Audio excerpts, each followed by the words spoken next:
audience. How delightful. You arrive midway through the play and expect to know the characters. Fortunately for you, I have already read the final page. Picture it. Las Vegas, December 2001. 3 complete losers stumble into the city of sin and somehow become the stars of our little tragedy. An archangel named Gabriel recruits them to keep peace between the gods. They meet Haley, his faithful servant, and immediately begin collecting strays. A minotaur dies, but a little girl named Amanda survives. And rather than making the sensible choice, they adopt her. That, as you shall discover, becomes habit. Then the gods arrive, plot begins, prophecies whisper. A young woman named Victoria appears and speaks of Ragnarok, the end of the world, and the doom awaiting everyone. The heroes become her friend. Naturally, she dies. The stage fills with gods, monsters, and impossible egos. The Monkey King causes problems, meetings are held, threats are exchanged, and then Loki, ever the comedian, manipulates his daughter Cypher into murdering Gabriel. The stratosphere collapses, Vegas burns, and the curtain falls. Or so they thought. Instead, giant machines descend upon the city and drag our little heroes away. For 10 long years they remain prisoner in the forge of Hephaestus, watched by an army of automatons. There, they discover a secret. The gods are not saving the world, they are consuming it. Scions are slaughtered, souls are harvested, and a robot named Virgil proves more human than many gods. Then, Act 2, New York, 2011. The gods are gone, the world has been abandoned, and the heroes find new allies. A girl named Maggie, a man named Randy, and a giant octopus. Do not worry about the octopus. It is important. Everything is important. They are hunted by Michael, brother of Gabriel, who no longer seeks faith, only vengeance. And then comes my favorite twist. The people they loved. The people they lost. Amanda, Haley, Victoria, returned, changed, waiting. The audience gasps. The playwright congratulates himself. And somewhere off stage, Ragnarok draws near. But before we continue, dear audience, you see, unlike the characters, you possess something truly terrifying. Influence. A donation or a subscription, followed by the name of a character, allows fate itself to bend. Perhaps fortune smiles upon them. Perhaps disaster strikes. Perhaps I simply become bored. Either way, your meddling may alter the story. And what is tragedy without audience participation? So where were we now? Ah, yes, the heroes seek a way to prevent the end of the world. To do so, they must restore Zeus. An Aztec god knows the path, but Michael offers an alliance. Kill the gods, end the cycle, burn down heaven itself. For a moment, it almost works. But the heroes are stubborn creatures. They refuse, they fight, they steal his sword, and now they travel alongside Hermes in search of John Henry, hidden within the Statue of Liberty. All while Ragnarok approaches. All while destiny tightens its grip. And all while my little puppet. You guys ready to go? We are, I think, 1 minute and 30 seconds out. All right, everybody's good? Yes, that one. The poor fool running this game continues to drag everyone towards the ending I've already written. So welcome Dear audience, the story is already in motion. The gods are dying. The world is ending. And I am waiting at the very end. We'll meet properly soon enough.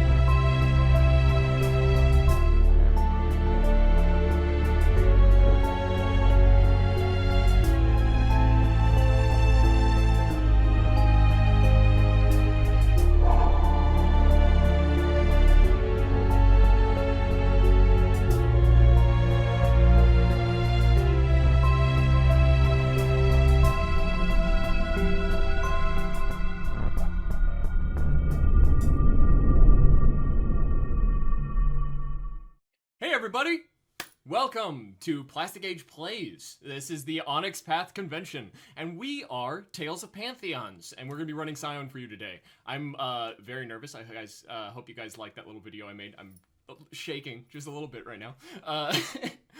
So before we kick in, we're going to try to go, because we have the allotted time, so we're going to try to go as streamlined as we possibly can. I'm gonna go around and everybody introduce themselves and shout themselves out, and then we're gonna jump right into it.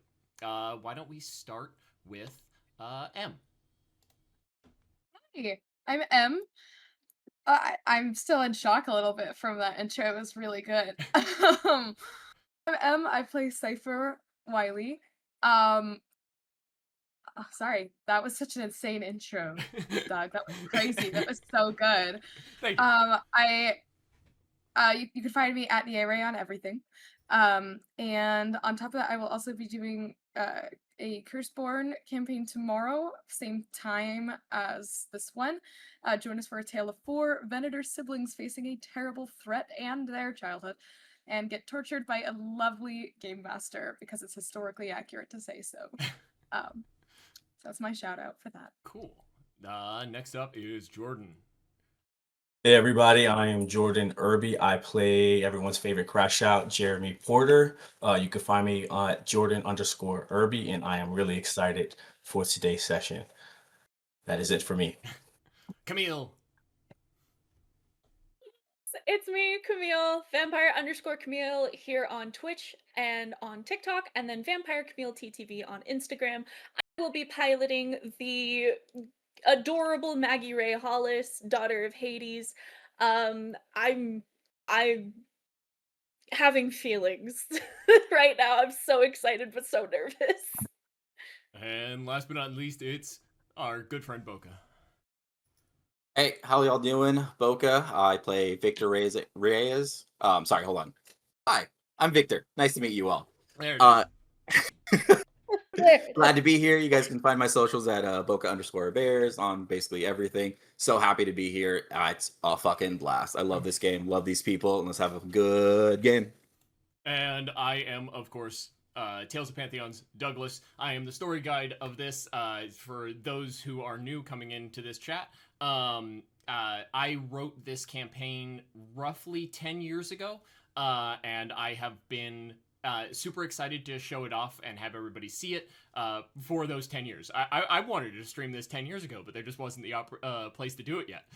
So I am super excited that we're here at the con. This means the world to me. This is my dream come true.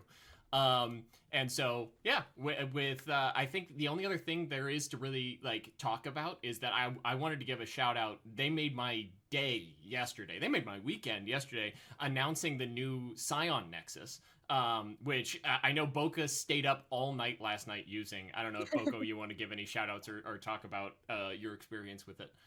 I was just so happy that there's like a nice little interface to it. It's very simple. It's very clean. It gives you all like step-by-step steps to do, like make your character, figure out what Pantheon you want. There's some other little settings if you want to tweak, if you want to add new things, like you can actually make your own weapons and like gear, relics, and all that fun stuff. So I was just having a blast like last night, like remaking Victor on this system, just so I can like use it here today.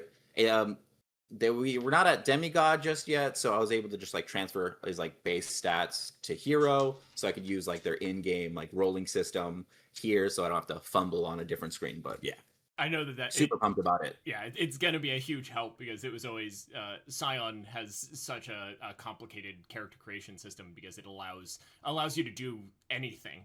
There's such a free form to Scion, which is why I love it so much. So I'm no longer going to have to preface my games with, "Hey, trust me, it's fun."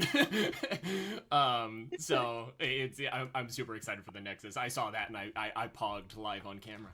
But yeah, so yeah, he Boca texted me at texted us at like 3 a.m. being like, I'm still doing it. I'm still making Victor. Okay, so we are going to jump right into it. You got the little recap. It's weird. I made a very simple recap of just me talking to the camera. I don't really know who that was talking. That's a little weird. But we'll jump right into it. So it was just a few hours ago that you were all in Hitleopotli's club. It was just a few hours ago when you watched the Archangel Michael rip Hitleopotli's intestines out of his stomach. It was just a few hours ago that you went back to see your friends in the only place in New York that you find safe, to find it destroyed and filled with Titan spawn. It was only a few hours ago when Thor and Hermes guided you out of that place. It was only a matter of minutes ago when, led by Victoria, your friend and guide, you watched as she put her hand on the Statue of Liberty's ankle and walked through it. It was only a matter of seconds ago that you saw the forge. Molten metal and machinery filling the head of the Colossus of New York. You've watched as John Henry, by pure fury alone, holds himself in place above the forge.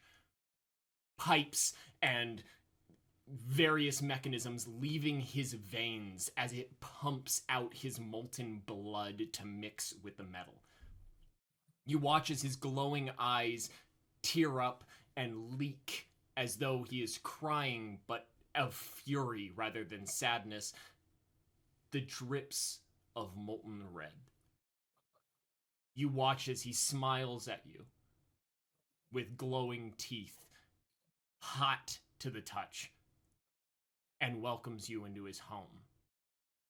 Astrid, your adopted daughter from 10 years ago, the little girl that has been with you for so long, who you lost and then refound, carries the body of Zeus.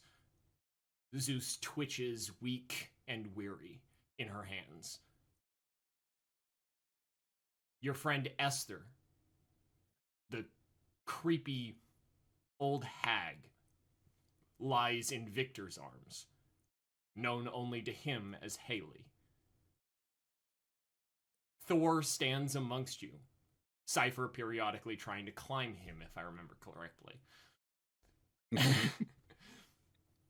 While Jeremy and Randy and Maggie watch on as Victoria stands beneath the forge, staring up at the Scion of Hephaestus.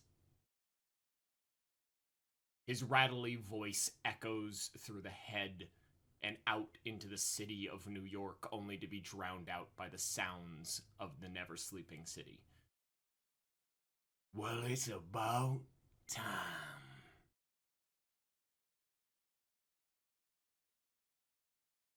You know, my father was never one to share too much info, but I can smell his work from eons away. And the simple sound of an archangel getting thrown through a building, you can put two and two together. So you're here for him.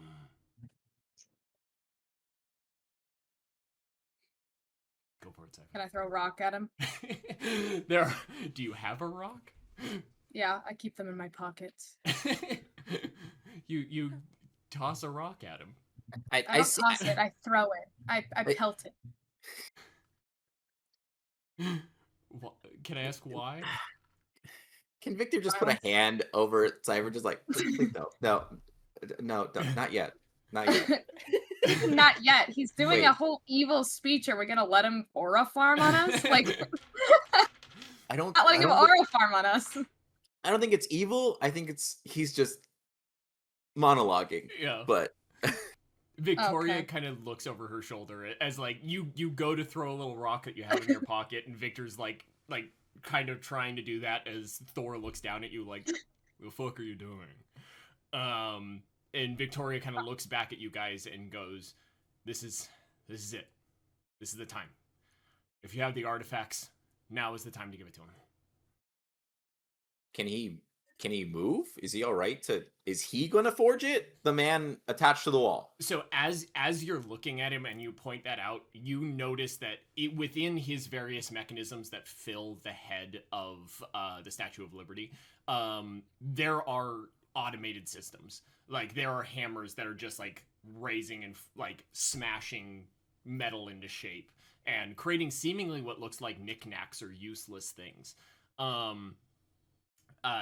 Like he is the god of American progress. So what you're seeing is not a simple forge, it is industrialization.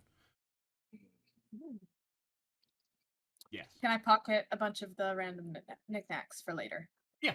You pick up a bunch of like little things. You notice that they're like you're going through. Some are hot to the touch, but as like they really seem like random things. Like it doesn't. You can't even tell what they are. Like it looks as though he's run out of things to forge.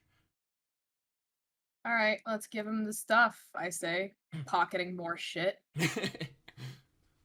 Do I just see like a panini press on a conveyor belt going out or something? He's making footlong subs. That's what he does here. I speak to Victoria after she said, "This is it," and I'm like, "Are you sure we can trust him? Is he just going to do what we ask him to do because we just walked into his domain?" I wish I knew. I thought the American gods were a myth up until yesterday, but if what you say of Hephaestus is true, that Hephaestus stands in antithesis to the gods, I think that he's probably our best shot. Other than finding Hephaestus himself, and I don't know if you can figure out how to go back there. I'm gonna pull out the cat. Do you know how to go back there? You're right. I forgot that this guy's kind of. I'm just gonna put him back on my shoulder. He was stupid when he was a human. He doesn't have all the screws, all right? We love Virgil, not because of his brain. You said that John Henry is a scion of Hephaestus. Yes, he has reached god level, but he is Hephaestus' kid. Okay. I'm going to turn to Jeremy and just be like, I mean, if anything, he's family.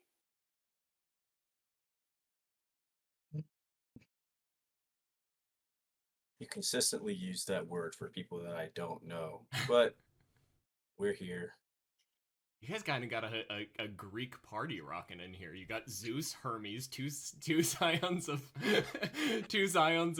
Greek gods, and then the scion of Hephaestus right in front of you. And then Victor. And then Victor and Cyber. Victor turns around and is like, so whose side are you on? Like, we talked to your father, creator. I don't know how that kind of works out from time to time, but he's not on anyone's side. He's just trying to win. What side are you on? I am on the side of America. We are progress and fury. We have in our greatest machinations trapped all the other gods within our island. And this is where their grave shall be made. What island? America. Sorry, I can't say it with my life. America. America. Land of the free and home of the trapped. Uh, And the Ford F-150. Does Bro So have like I- a hot dog stand in here? No, he does not. find a guy in the corner going, hot dog, get your hot Football. dogs. Football. So I go up and I say, stand up next to Victor. I say, so you're an enemy of all the gods, correct? I would not say an enemy, merely the next part of evolution. Like a next generation of gods? We did not exist until recently. In the matter of things, I was like you once. Just a man. Trying to fight the system, trying to get away from anything. Living my life, I had a wife and kids. And now I am here. And they are gone. Why are they gone? A tear runs down Victor's eye, like a face, when he hears like wife, kids gone. He's like, oh, I understand. Are they And gone? as an Because it has aside- been hundreds of years. Yeah. You notice that as he talks, the molten metal continues to leak out of his eyes, but as his mouth moves, like his teeth are glowing from the heat emanating from within him, but like as his mouth opens and closes, molten metal like is pouring out of his mouth. Like it just he is full to the brim of molten metal. That's you can tell that's why there's things connected to his veins. This forge is literally fueled by him. And he is, by pure force of will, holding himself in place. Chains hang from the ceiling, and he's just holding them. There's nothing holding him there. He's not, like, trapped there or in shackles or anything. He's literally, by pure force of will, holding himself above the forge. So what you're saying is he's hot. Quite yes, quite literally. Yeah, quite Molten literally. lava. Smash. That's Can you what forge blacksmiths us something? do. I am here to do so. You want Zeus to come back, do you not? I can put together the pieces. I would also not be lying that when I smelt my father's metal, I tried my hand at making one myself. Victor smells the metal. It smells like you. Oh, okay. I say, All right, well, let's do this. And how'd that turn out? If you try to make a relic? Is there amongst you a daughter of Hades? Slow pan, turn, Maggie. Maggie.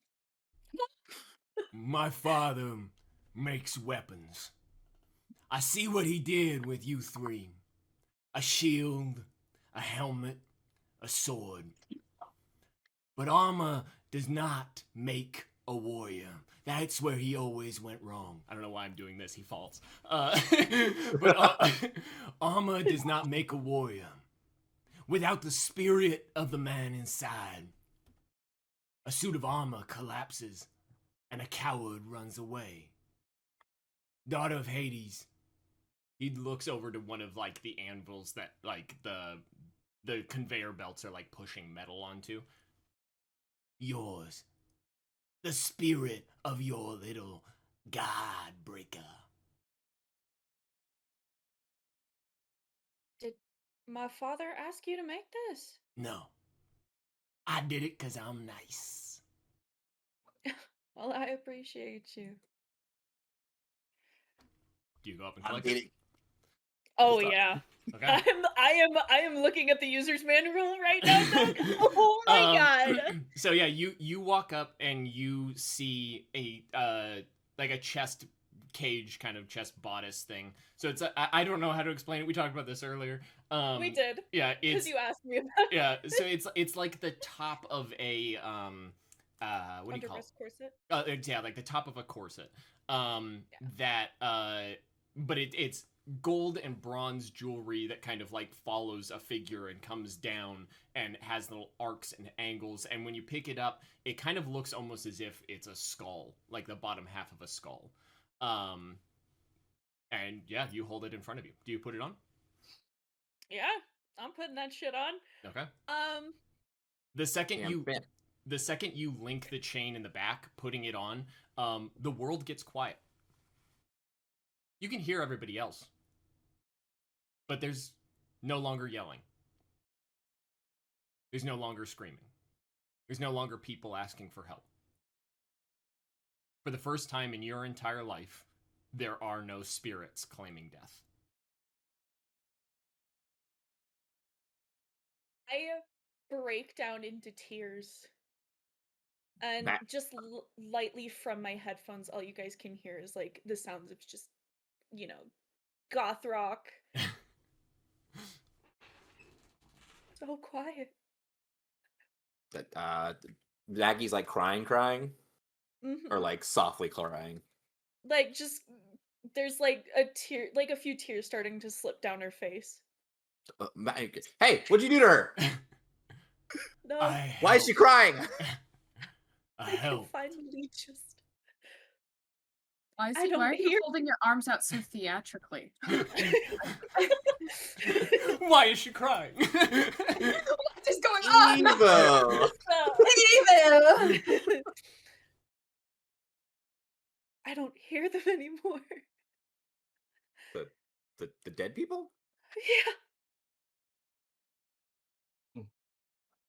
I'm gonna Is I'm that a gonna look good at thing? A little bit. Oh, okay. I stopped pointing at him. I'm gonna look at him. I'm gonna be like, so hers is really pretty, and mine is this. I'm gonna hold up my fucking mask. It's the difference between me and my father. He makes weapons. I make art. Can you make this art? I will try, but you have to ask yourself right now, what do you want more in this moment? Your mask to be pretty, or Zeus to come back? Ugh! I'm gonna put the stupid mask back on my waist. Ugh! You guys kind of I notice gotta- you kind of notice as he's saying that, especially Jeremy, since you're kind of like always kind of in the back, kind of watching and observing. Also, you were standing close to her. As he's saying, you kind of have this choice to make. You notice, hello, new people. Welcome. I hope you enjoyed the Scion panel. Now you're gonna watch us play Scion. I'm gonna do a thing real quick. Welcome into the stream. Oh God. But so yeah, as you watch Jeremy, you kind of notice that as he says you have to make this choice, Victoria is fidgeting. Victoria looks very, very uncomfortable and very, very antsy. She's very clearly, she wants to get this done now. Okay. I will move over to. I'm standing next to Victoria. Yeah, but you walked up and asked her a question a second. Right. So I just stand there, and I'm still looking at the chaos that ensues. Maggie crying, Victor pointing at everybody, and I just kind of like speak down, kind of like this, and I say, "You seem kind of nervous." Michael always comes back. It's only a matter of time before he comes looking for his sword. If Zeus doesn't come back right now, if we don't have something that can break into Hephaestus's domain, if we don't have something right now, he can come back, destroy the Statue of Liberty, and this all ends. Ragnarok could be tomorrow. I do not know. I can only see where I've been. I can only show you where I've been. I don't know. I just know that it's coming. But I'm just gonna throw this out there simply because I have also done things thinking that I was under a time limit and then come to regret them. What if Michael just gets this stuff from us after we've forged it and now he has it and we don't. Well, once you forge it, it's not a singular item. It's Zeus. Oh, okay. Okay, yeah. Hopefully Zeus doesn't suck. Let's get this party started. And I'm gonna like clap on Zeus's head and be like, he's like, ah.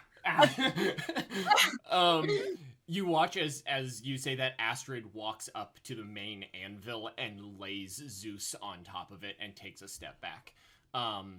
Then Hephaestus, or not Hephaestus, John Henry looks at you and goes, next, his spark. Looks back to Maggie. Oh yeah, no, I know. Gotta turn off the high beam somehow, huh, Victor? All right. The anvil.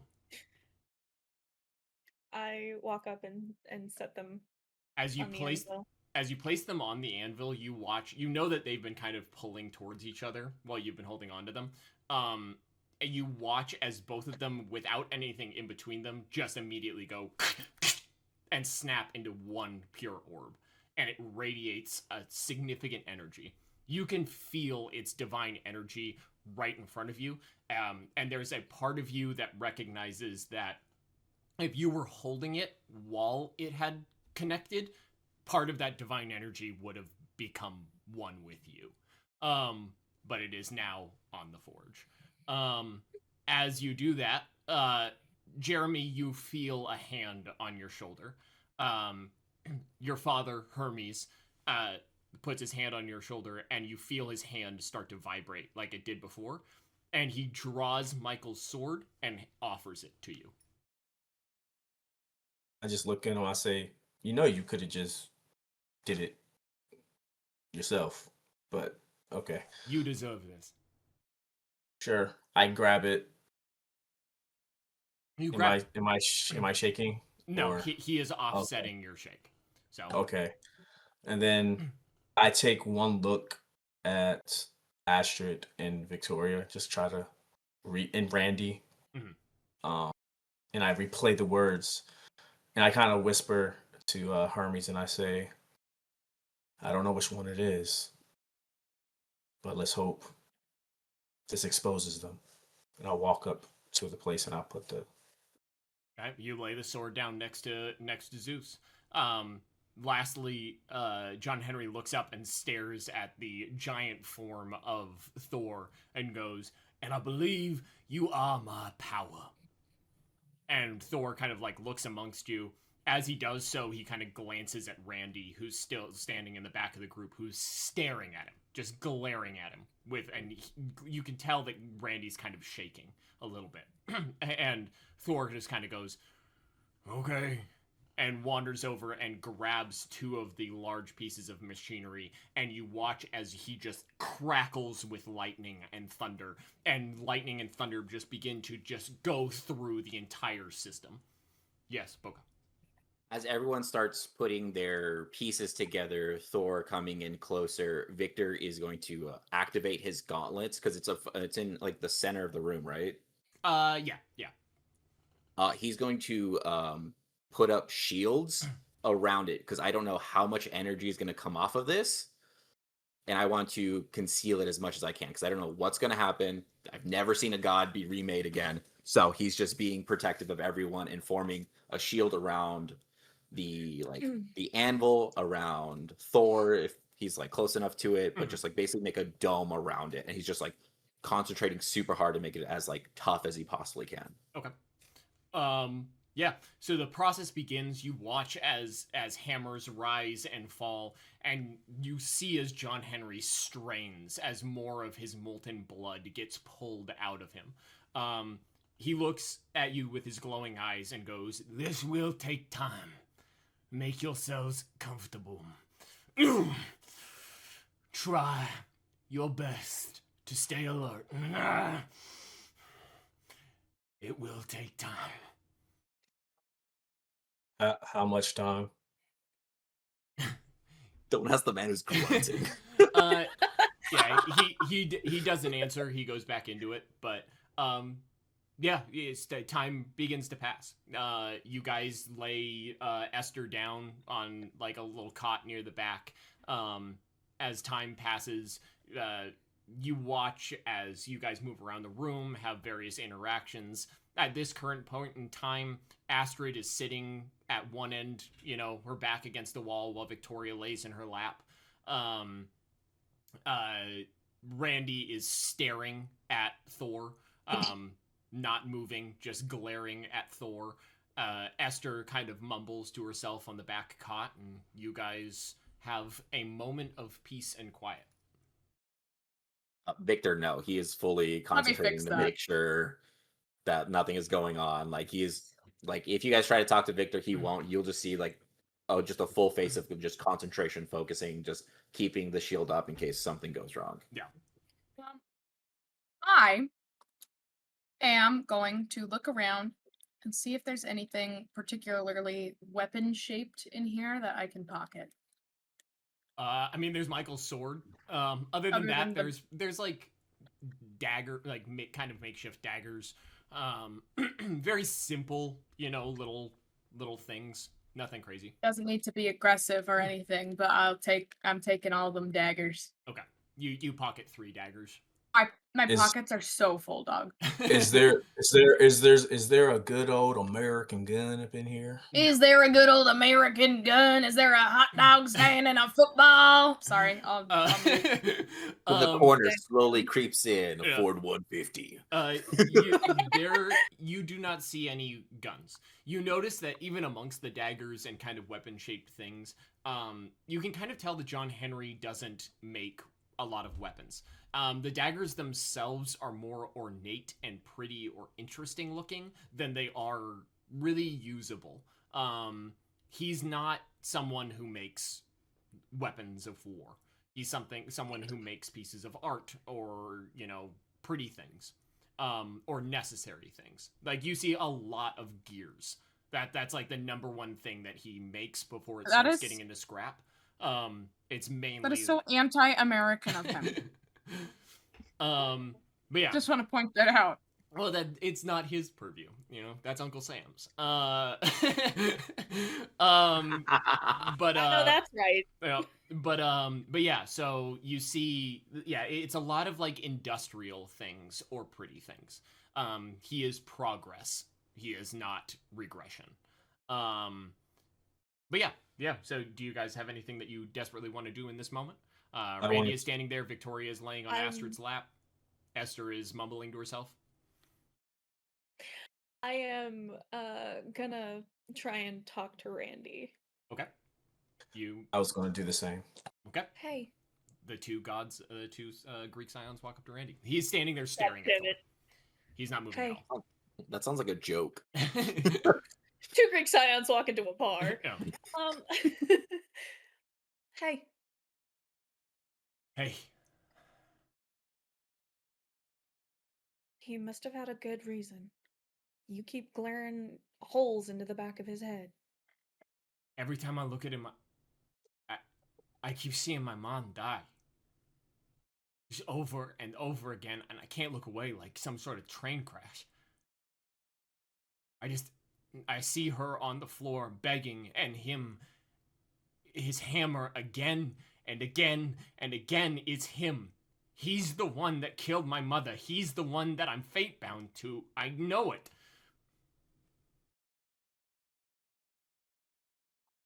We need him right now. If we need him, then we're on the wrong side. Another god causing problems for people who didn't ask for them. How lovely. I say, kind of out, but not necessarily to Randy. And I just look at Randy and I said, so what are you going to do about it?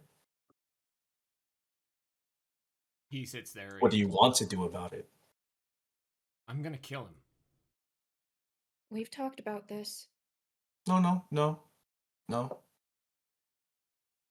That's a valid reaction. How? I don't know.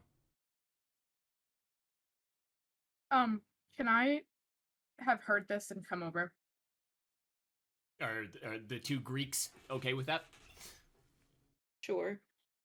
Sure. I mean, I wasn't speaking loudly. but sure. I mean, yeah. Well, specifically, I want to have heard Randy. Yeah. Because this. Don't know if you guys knew this or anything, but God also killed my mom to push a plot along.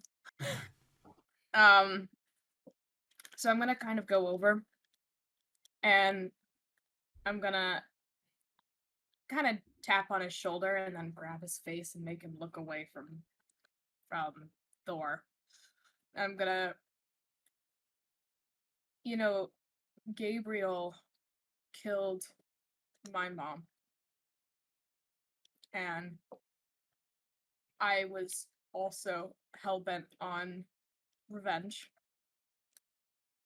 And then I got a version of that revenge that I wasn't ready for. And it ended up causing a lot more heartache and disaster than I could have ever even imagined. There are more people dead right now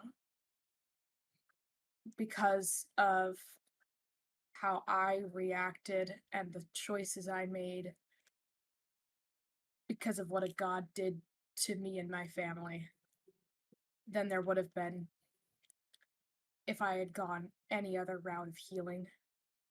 I'm not saying don't do it. I think a lot of these gods need to be put in their fucking place. Way too much disrespect and just running around, and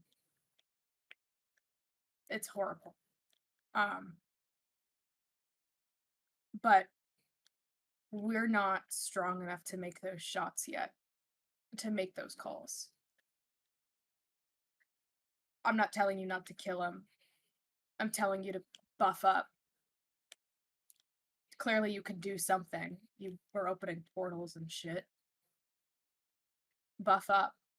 We can be like, the fuck is his name? John? We can be like him.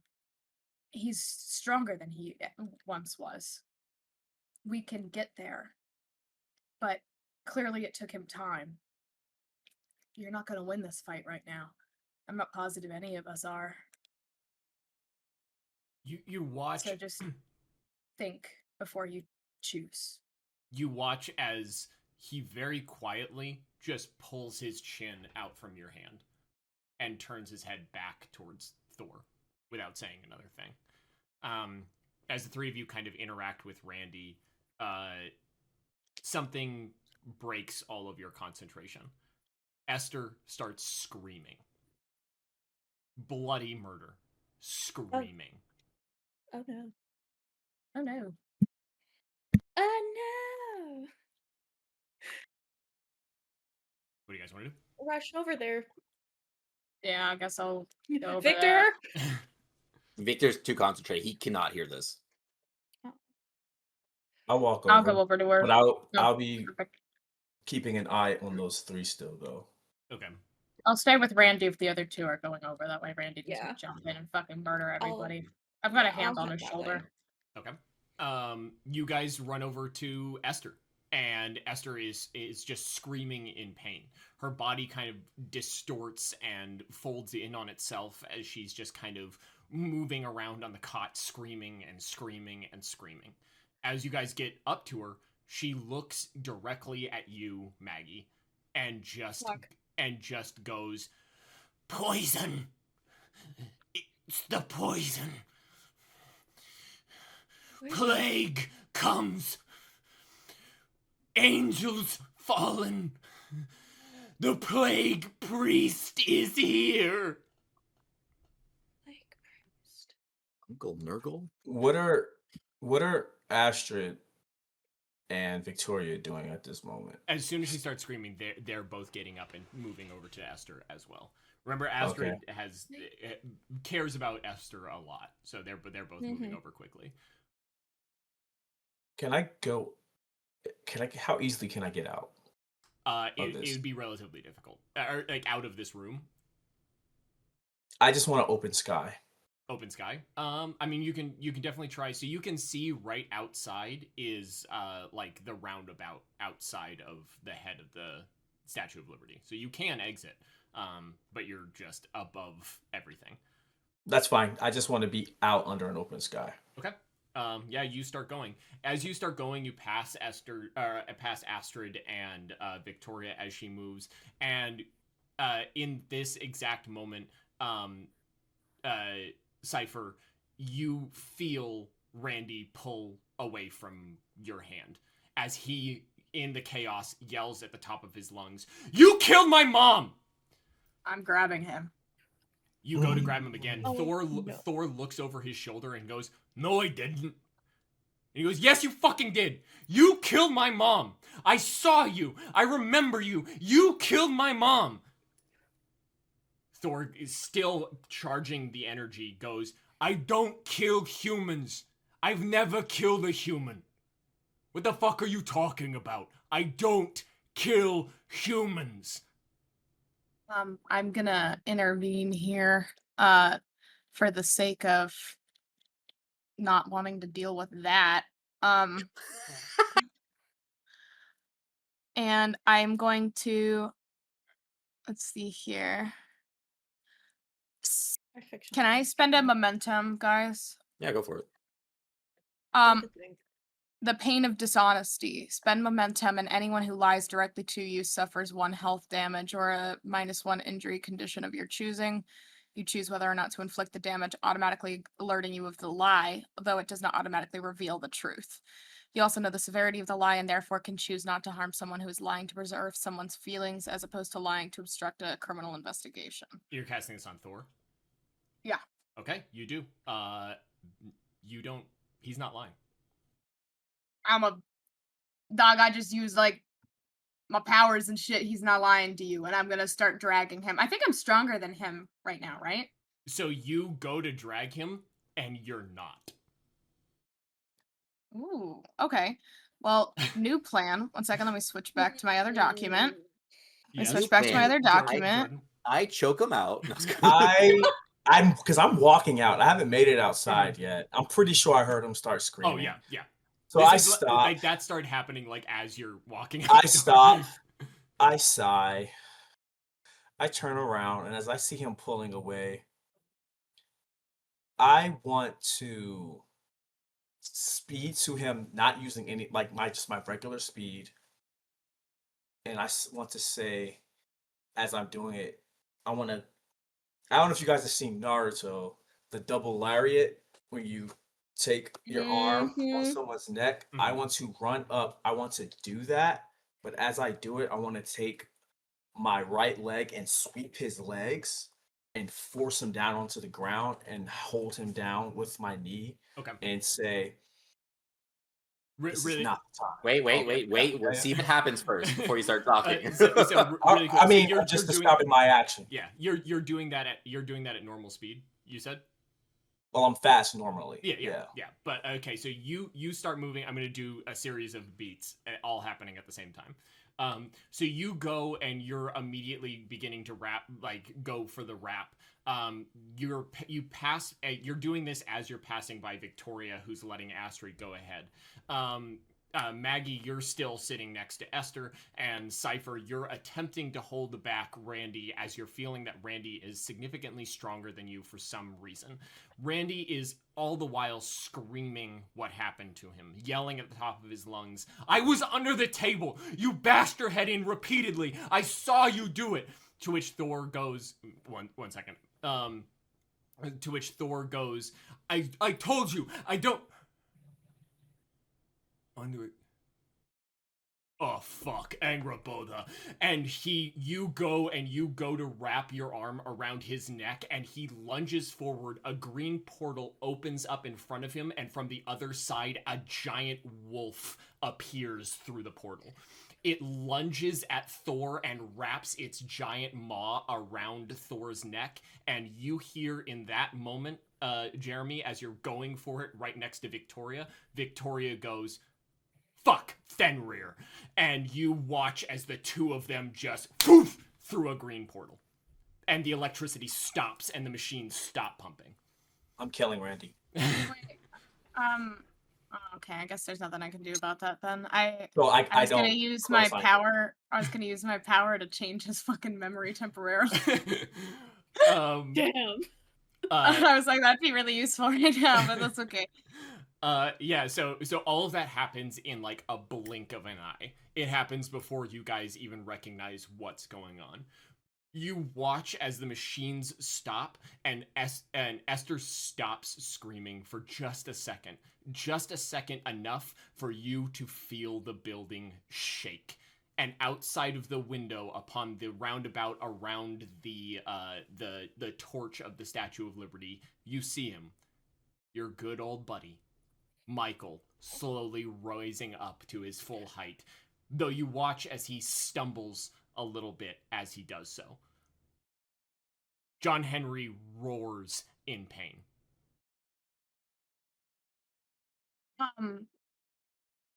Fuck, Okay, so that's dog. definitely gonna get Victor's attention. Uh, so fuck. So Victor saw that a dog came out of a portal and took Thor through a different portal, and then now there's an angel outside of the Statue of Liberty. Yeah, just a little bit. God, I love this game. This is why I didn't want to bring fucking Randy. I'm killing him. Randy or Thor? No, Randy. Yes. Randy's dying. Why you kill Randy? Randy's Because dying. Randy's fucking stupid and throwing the world away for his mom. It's like I Randy's already dying. made that choice. Oh, crazy! That's not like what we're doing. So as you guys are kind of like Been dealing with the craziness of this, of everything that just happened, you immediately notice that Victoria is like visibly panicking. And John Henry just roars out, "I can still finish this. I don't need a god's power to do what I need to do." I'm gonna jump up there and do it. I'm grabbing the same spot that Thor was grabbing earlier. And I'm like, all right, what do I do? I'm fine. The only thing is that if you go deal with the intruder, the only thing is that without Thor, I can't control the Colossus. I can't keep it asleep. So just get this done quick. Wait, whoa, brother. Is Lady Liberty, in fact, a colossus? Yes, It's yes, his she is. masterpiece. It's his Smug. fucking masterpiece. He lives in his fucking masterpiece. Jesus smug Christ, dog. bastard, You're Doug. amazing. You smug bastard. I can see you. Astrid looks back at you guys and goes, "What are we doing?" Can you keep a colossus asleep? No. All right, here's the plan. Everybody look at me. We're gonna split up.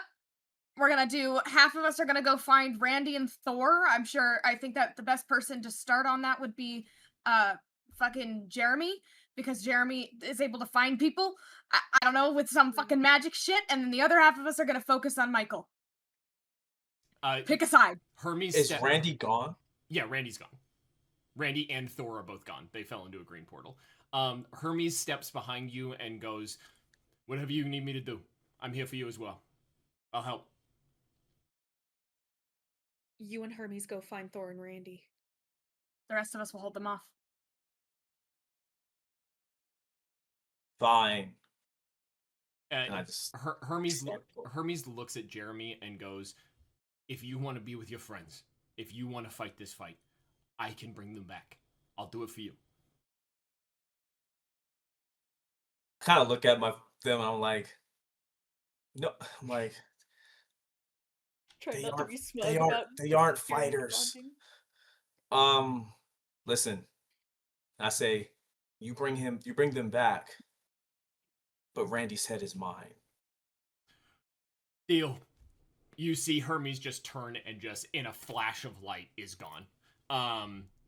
Yeah, Victoria places her hand on one of the walls, and you watch as it kind of like shimmers again, like it did when she touched the ankle, and goes, "Get going." And I start running towards the area where Michael is. Okay.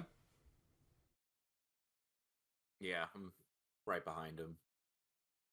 Everybody's going to everybody's favorite archangel.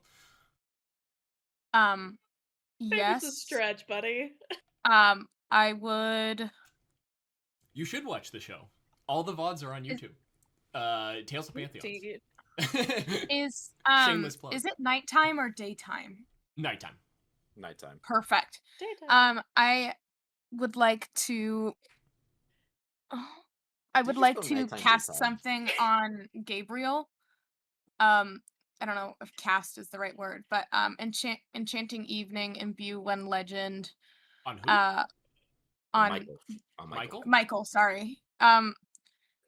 Cast in the light of the moon, things that once seemed familiar take on new meanings and reveal hidden beauty. The target of this boon reconsiders their feelings for someone or something they see, gaining attitude towards the designated person or thing, or changing the rating of an existing attitude by +2 or -2.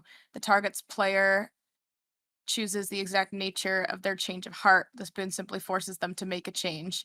This doesn't stack with other magical attitude modifiers, but can cancel out an opposing bonus or penalty. Is there any notes on if they're a higher level than you? No. Okay. I read the whole thing. Okay. So stack that because you guys are still inside. So when you get to, I'll allow you to attempt that right when you get to Michael. Okay. So you're all running to Michael though. That is what I'm understanding. think so. Okay. Yeah.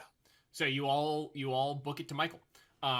You feel the cold air like hit you as soon as you exit. You smell the ocean. You hear the harbors. You hear the city in the distance. All of this is in the middle of New York, or right off the coast of New York, I should say. Right there, only not that far away, is millions of lives. And right there, a few feet away, is the Archangel Michael. As you climb the stairs and run across the metal platforms, he stands there at mostly his full height. The first thing that you guys notice is that he is incredibly disheveled. What you've normally seen as like very prim and proper and regal is he's slouched slightly. He looks like he's been vomiting recently. His skin is kind of yellow and twisted. His eyes are bloodshot and baggy. He's stumbles in an attempt to get that regal stance that he normally has, and I should let this fall since I'm dressed as him. I should let it fall. You see as he kind of like attempts to get that regal stance, and he just looks at you as you're running up the stairs and getting into position, and he just goes, "You took my righteousness, took my fury. You did this to me. You made me this." And you watch as he attempts to show you his wings like he has before. There is a brief flash of light, and you watch as 8 wings appear behind him, but as they appear, the feathers begin to just kind of fall away and drift off into the wind. The bony remains hang lingering above him. Skin and bone and twisted meat and flesh coming off of his back as he stands there weak and broken in front of you. Do you want to cast that spell now? I No, kind of feel bad. no, I think he's really valid for that. I'm gonna just hold on to that legend point, I think. You're gonna want to drink some mineral water and like at least have a greasy burrito for that Oh, hangover. no. This is what Have you happens when you had- go to a club. Have you had any Mucinex? Jordan, feel so bad for what I have done to him, but Jeremy does not. Camille, don't feel bad for a fucking thing I did. I think he's in the right. I still think he's in the right, but that's okay. Instead, would it be cool if I just used me knack of enforcing the boundary so that he just could not simply get over here? Just a small one. You can yes, do it. Don't spend any points though if you're gonna spend anything. It's just a knack skill roll. Okay. So you put up the boundary, and you watch as he slowly reaches out his hand and places it upon your boundary, and you watch as acidic tendons slowly spread from his hand, just corrupting the energy of your static wall. What you guys are witnessing in this moment is a god sans their relic, and especially with this pantheon, you are witnessing a fallen angel. Oh fuck. It's like someone just told us this. I just stare slowly at Victor and went, Esther said there'd be a plague priest. You don't think it's Well, good thing I'm a chicken wing doctor. here? As the static barrier kind of like shimmers away, not fully, like just enough that he can get through. You watch him slowly move a foot backwards to prop himself up, and he just looks at you and goes, "If I could not have my righteousness, the thing you took from me." He vomits, just pure bile comes out of his mouth as he looks back up at you and goes, "Then I will have yours!" And he kicks off, and you watch as his hand goes into like a point. The very same point that you guys witnessed him use when he ripped Hitleopotle in half. Can you all roll initiative for me, please? Dodge! Dodge! Oh, well, fuck, that's scary. I Initiative rolled a is 3. Just a what D10. combined? Just a D10. Oh, just It- Just a D10. It's just a D10, yeah. I got an 8. I rolled a I got a 3. 5. Okay. But I would like to go last. Can I choose to go last? Can I forfeit Yeah, my you can do turn that. to Jeremy? Jeremy, what did you get? You I got a 3. 3? All right, Camille, can you roll your dice again, please? You're still holding the 8 spot, but you and I both rolled 8s. 5. Okay, you go first. All right. So just checking turn order, it is Boca. What did you get? I got a 3. Okay, 3. So you got so it is Maggie up first, then Michael, then Jeremy, then Victor, then Cypher. Mm-hmm. Cool. All right. Now after my panel yesterday, let's do combat, where I talked shit about combat for like 10 minutes. Okay. This is our combat. Yeah. So go for it, Maggie. You're kicking us off. I'd like to use my knack of Flatlander to bend space. Hot. I will reduce the target's range by 1 for each success spent on this stunt to a minimum of close, as in close combat, which lasts until the end of the target's next action. Okay. So you're attacking though, right? I'm moving out of the way. This is Are- a nice little thing that he wouldn't be able to touch me. Are you able to grab Are anybody you using else? Flatlander? Uh-huh. You have to make an attack for that. Do I? Yeah. Oh, I'm just gonna, I guess, try and like shove him a little bit. Just Okay, like so slap you his move hand out, you of move the out of the way, and you're like, eh. way. Okay. Just, oh. All right. Yeah. Roll for that. What am I rolling? If you're shoving him, then it's going to be close combat and a physical. Okay, close combat, and I'll do might. So that is okay. 7 is a success. Oh god, I What's the only challenge? have 6 dice for this. I'm keeping that secret. I'll oot though. What secret? I'm not expressing his challenge rating yet. Yeah. 2 successes. Okay. I'm gonna take a momentum to reroll a bad one, right? It doesn't re-roll, it just adds a dice. It just adds a Okay. dice. Okay. So that is 1 failure. Another success. So that's 5. Yep. Oh god.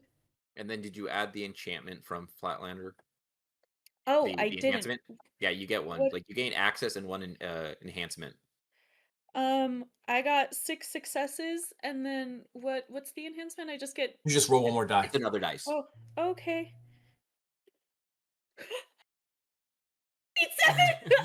7! Okay, so you see him coming, and you remember as Hitleopotli's stomach exploded, and you take a step to the side and you push his hand, and it feels like almost in slow motion. You watch his hand go past your face, and you, for a briefest moment, make eye contact with him as he's like an inch away from your head. You two are like this close apart. As he slides to the other side of you.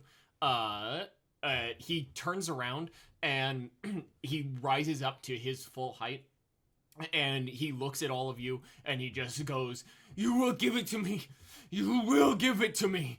And he again vomits in your general direction. And Maggie, you are getting attacked. He needs to stop throwing up. Wow. That's Victor's job. That is Victor's job. Oh. Hey, Doug. Yeah. With my specific ability, phone a friend, is that a reactionary thing I can do? No, it's your turn. Ah, boo, I'm you getting whore. a lot of 10s, and I'm really fucking sorry. Boca, just know. What is your defense? I don't know because we didn't talk about this. What is your on your character sheet? What is your highest physical? Might. And Might? it's 4. Okay, so demigod, we have a basic defense of 2. If you're taking a defensive action, it will be you roll 4 dice for that. Every success, you add that to your defense. Okay. So right now you're at 2. You're rolling So- 4 dice with successes. You add on to the defense. Oh, okay. But before you roll that, can I use my relic, Doug, as a reaction? Bend luck, so it doesn't hit her, or does it have to hit first? I mean, it's gonna hit. I rolled a bunch. Okay, so yeah, I'm you can bending use it, luck. Yeah. I'm Okay. bending luck, so You're it bending luck. doesn't hit her, or Okay. however you wanna. So you He slips watch on his own vomit. Yeah, so you watch, so he's, as he spins around, he turns around, yells at you, and more vomit just kind of like comes out of his mouth, and you feel the kind of like wave. Boca, can you also roll a d10 for me? You watch as like a wave of energy just kind of like emanates around you, and the spittle goes past you and hits part of the metal, which immediately starts to corrode. What'd you get, Boca? I got a 9. You got a 9? Mhm. Okay.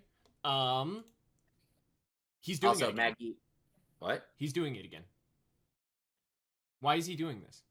This is the 3rd time that he's done this to you. This is your family, and he's here again to take your family away. Why does he keep doing this? Jeremy, it's your turn. Resolution. That threw me off for 1 second. me I was too. like, I what's was going on? No. Sorry. I wanted to add for the bend luck. So as it was like kind of protecting Maggie, kind of like letting it slip and move, like you just smell a little bit like incense around you. I like Oh, goody. that. It smells nice. Okay. It is nice. Jeremy. So go for it. for my turn, I want to use Victor activating his knack to bend the luck, Maggie dodging out of the way and kind of like pushing him. Yeah. To use a knack, perfect camouflage. You blend in seamlessly when you with your surroundings, granting you a +3 enhancement to avoid notice by the person you are pursuing, which Cool. applies before you roll. So I want to use like what they did as a distraction so that I can be taken out of sight. Yeah. For so with that so that'd be dexterity. In subterfuge? Yeah, I was just about to say subterfuge. Yeah, subterfuge sounds good. Okay. So that's 1, 2, 3, 4, 5, 6, 7. Sorry. It's been fun. It was a good panel. I'm glad to be invited, guys. I'm not gonna react to that because but just know I'm dying inside from that. So I have a total of 10 dice right now. Cool. 7 succeeds, but I'm not telling you the difficulty.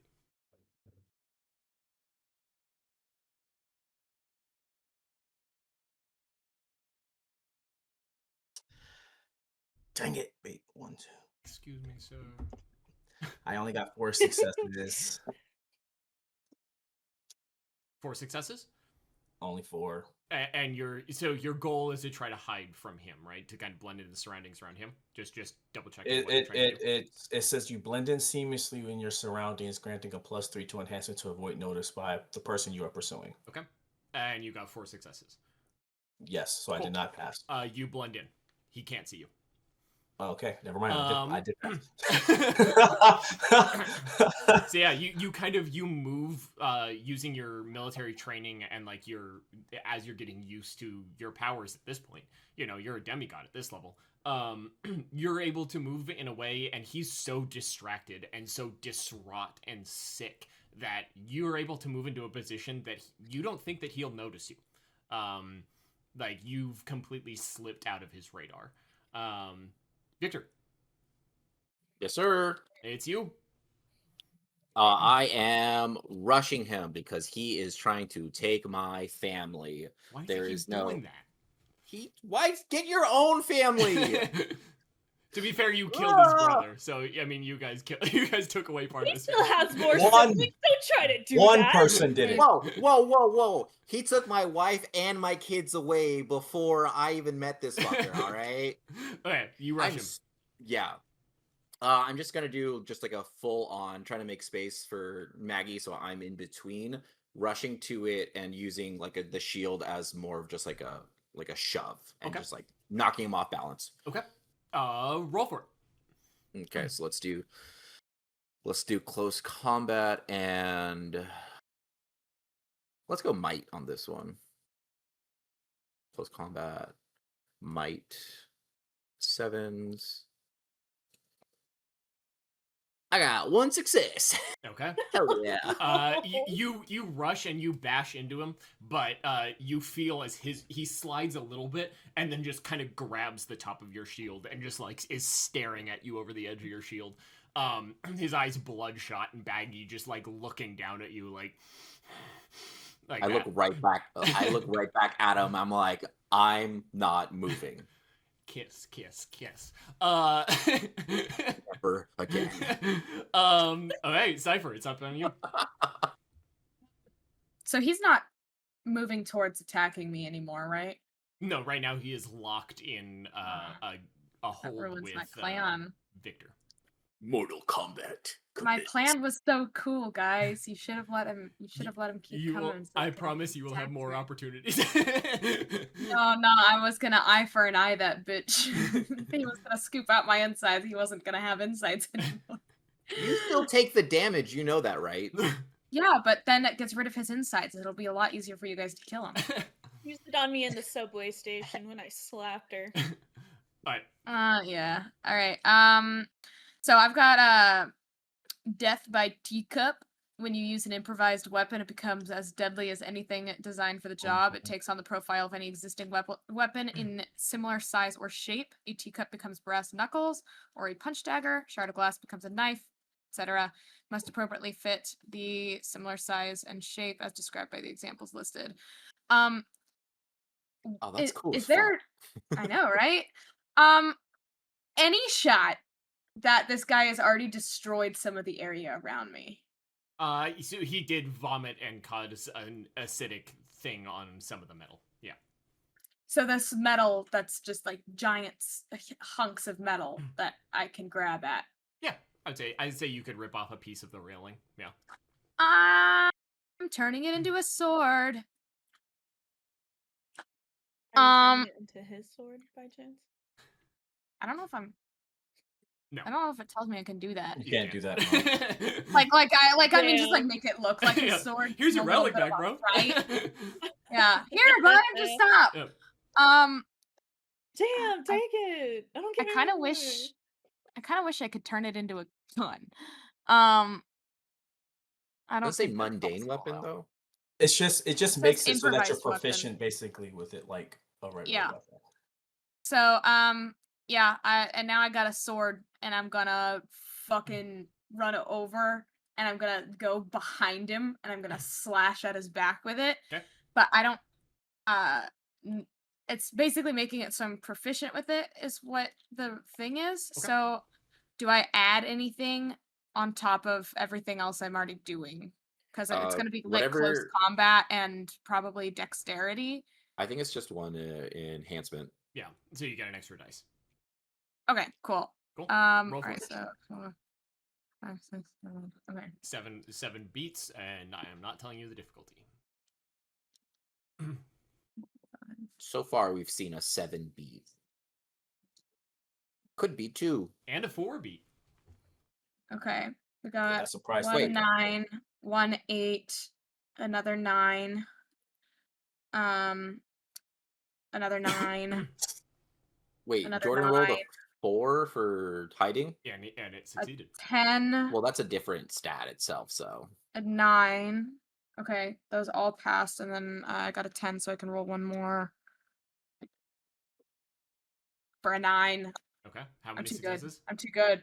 So how many is Huh? that? How many is that? That was 8. That was 8 successes. Okay. So you rush up behind him with this discolored bronze sword. You know, like you ripped it off the Statue of Liberty, so it's the color of the Statue of Liberty, and you kind of have this like angular, kind of jagged sword, and you go to slice across his back. As you do so, you watch as the bony wings kind of like bend inward, and almost as if they're looking at you. But you get past them, and you hit him in the back. So yeah, and you hear him go ah as you gash his back. So that is the end of the first round. So as you do so, you immediately start to lose your footing. You all start to lose your footing a little bit as you hear a rumble and a roar and the creaking of metal. Oh, no. You see out of the corner of your eye the skyline of New York slowly start to raise as the platform that you're on, the torch of the Statue of Liberty starts to move downward. Oh, that can't be good. It's sinking? You listen No. as a gigantic foot steps off of the stone platform, and you hear the splash and roar of water as the Statue of Liberty, the Colossus of New York, steps into the ocean. Damn it. I thought we would have French more did to fucking us. time. This is the French's fault. So you're all off balance for like a couple seconds. Kind of like I gripping can't be onto made the off railing. balance. Okay, you're not off balance. You're killing it. But like the rest of you kind of have to like grab a railing and stuff as literally the Statue of Liberty starts walking. Okay, back to the top of the round. Maggie, it's on you. This What? man just does not like me. I am going to cast Misfortune on him. Okay. So if I see fit, he will have to re-roll some things. Cool. So, but I have to spend a legend point if I want him to re-roll it. But Okay. Yeah. You do that. on you- Michael, You do so okay, cool. So he Mickey. has misfortune on him. Mickey. You didn't want to use your relic? You had said last You time. know, can I do that? Can I? Maybe, possibly. I mean, so it's one or the other. So misfortune or relic. Fine. I will. But he's not attacking me right now, so misfortune for right Misfortune? now because Okay. I haven't been able to use it except for one time. Okay. You cast misfortune on him. So then it is Yes. his turn. So you watch as he stumbles with you guys, kind of releasing the shield. He feels the sword across his back, and he immediately uses his divine legendary action, which is his multi-attack. But in this corrupted form, something else is happening to him. It's not like he did before where he can just continuously use skills. His bone, muscle, sinew wings begin to move on their own accord. So he is going to take his turn, and with a full force, he's going to punch you right in the chest, Victor. I would like... Victor had a shield. He does, but he missed the attack, so the shield is there, and then you kind of fell off. So he's going boom in retaliation. Okay. What is your defense? Doug just wants to hurt me. What is your defense, Boca? 4. 4. Okay. So as you at me. as you stumble a bit and you feel the weight of his hand pull your shield down, you see it almost in slow motion. Like you lose your footing and you feel the weight of your shield go down, and as it goes down, and as you're seeing more from behind your shield, you see his fist coming in, and you just watch as it just in slow motion just boom, and it just connects right into your chest. Please take a bruised. You also slide back a few feet. Then one of the not one. 2 of the wings, the bony wings, since they're already snapped back and looking at you, are going to strike at you, Cypher. What is your defense? It's 2 plus your highest physical, or your highest like resilient, which usually is like stamina or composure. Okay, composure plus 2 then? Yeah. Okay, so 6. You have to roll the dice. Oh. You have to roll your composure, and then whatever successes, add that to 2. Okay. Alright, yeah. 1, 2, 3. You just hear Victor just fucking winch, just not even out of his mouth, just full nose, like just. Just bull rage. Also, I saw your comment in the chat. 1 Good. fail. It's killing 5. Cheesy Michael, open up the door. Cheesy Michael. Alright, I only got 5 successes. 5 successes. Okay, so seven. one of the bony arms just shoots out at you point first, and it clinks off your sword. So your sword arm kind of goes back as it pushes the sword backwards, but it doesn't affect you. But in that opening, the other one juts straight into your shoulder. Take a bruised effect. I start screaming. Michael, I am screaming, and I'm going, Victor! It's my dad. He's got to fix this. You're my dad. How loudly do you scream, out of curiosity? Ooh. I don't like that question. You know what? Is it like a very loud? blood-curdling scream. I just got stabbed through the fucking shoulder blade. Yeah. Okay. Stitch was shoulder. So, yeah, I'm screaming pretty damn loud, I think. I think that would make sense. You're calling out for help to Victor. Leaves the podium. It was very loud and just echoes off into the night. It is. Why'd you say it like that? Victor's turn, correct? What do you mean leave the podium? Oh, it's Jeremy. Why do you say it like Jeremy, that? go for it. So as I blended in to my surroundings and couldn't see, I want to appear behind Michael, and I want to take my fist and come down, and I'm going to go straight for a liver check. I could have sworn you're going to hit him in the nuts. Okay. No. Kick him in the balls! Okay. Kick him in the Roll for it. balls! Roll for it. Kick him in the balls! Kick him in the... We're doing good on time, too, so no rush. Can I use a momentum? Yeah. I don't know why I said yes. That's not my call. That's your team's call. Okay. I got 3 successes. Okay. So you hit him, but as you do, one of the wing bones comes down, and you feel the weight on the wing bone. Like, that wing bone is probably not going to do a lot of help, but you don't get him in the kidney. What's his composure? What I would want you to like to know? Well, because it activates something. So I have this thing called Vanish.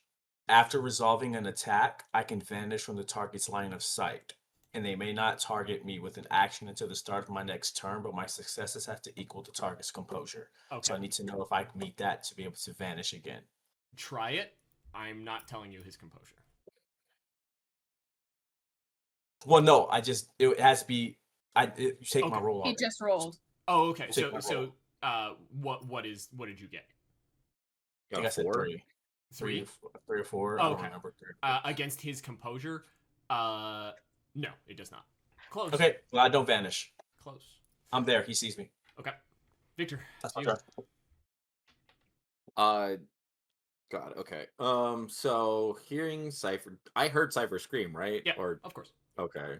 Pretty sure everybody and their mom, and probably a couple of dads.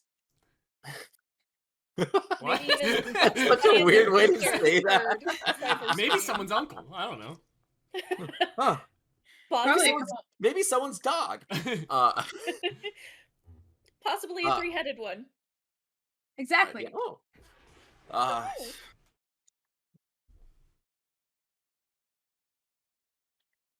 trying to figure out the right wording for this, but Cypher, are you good?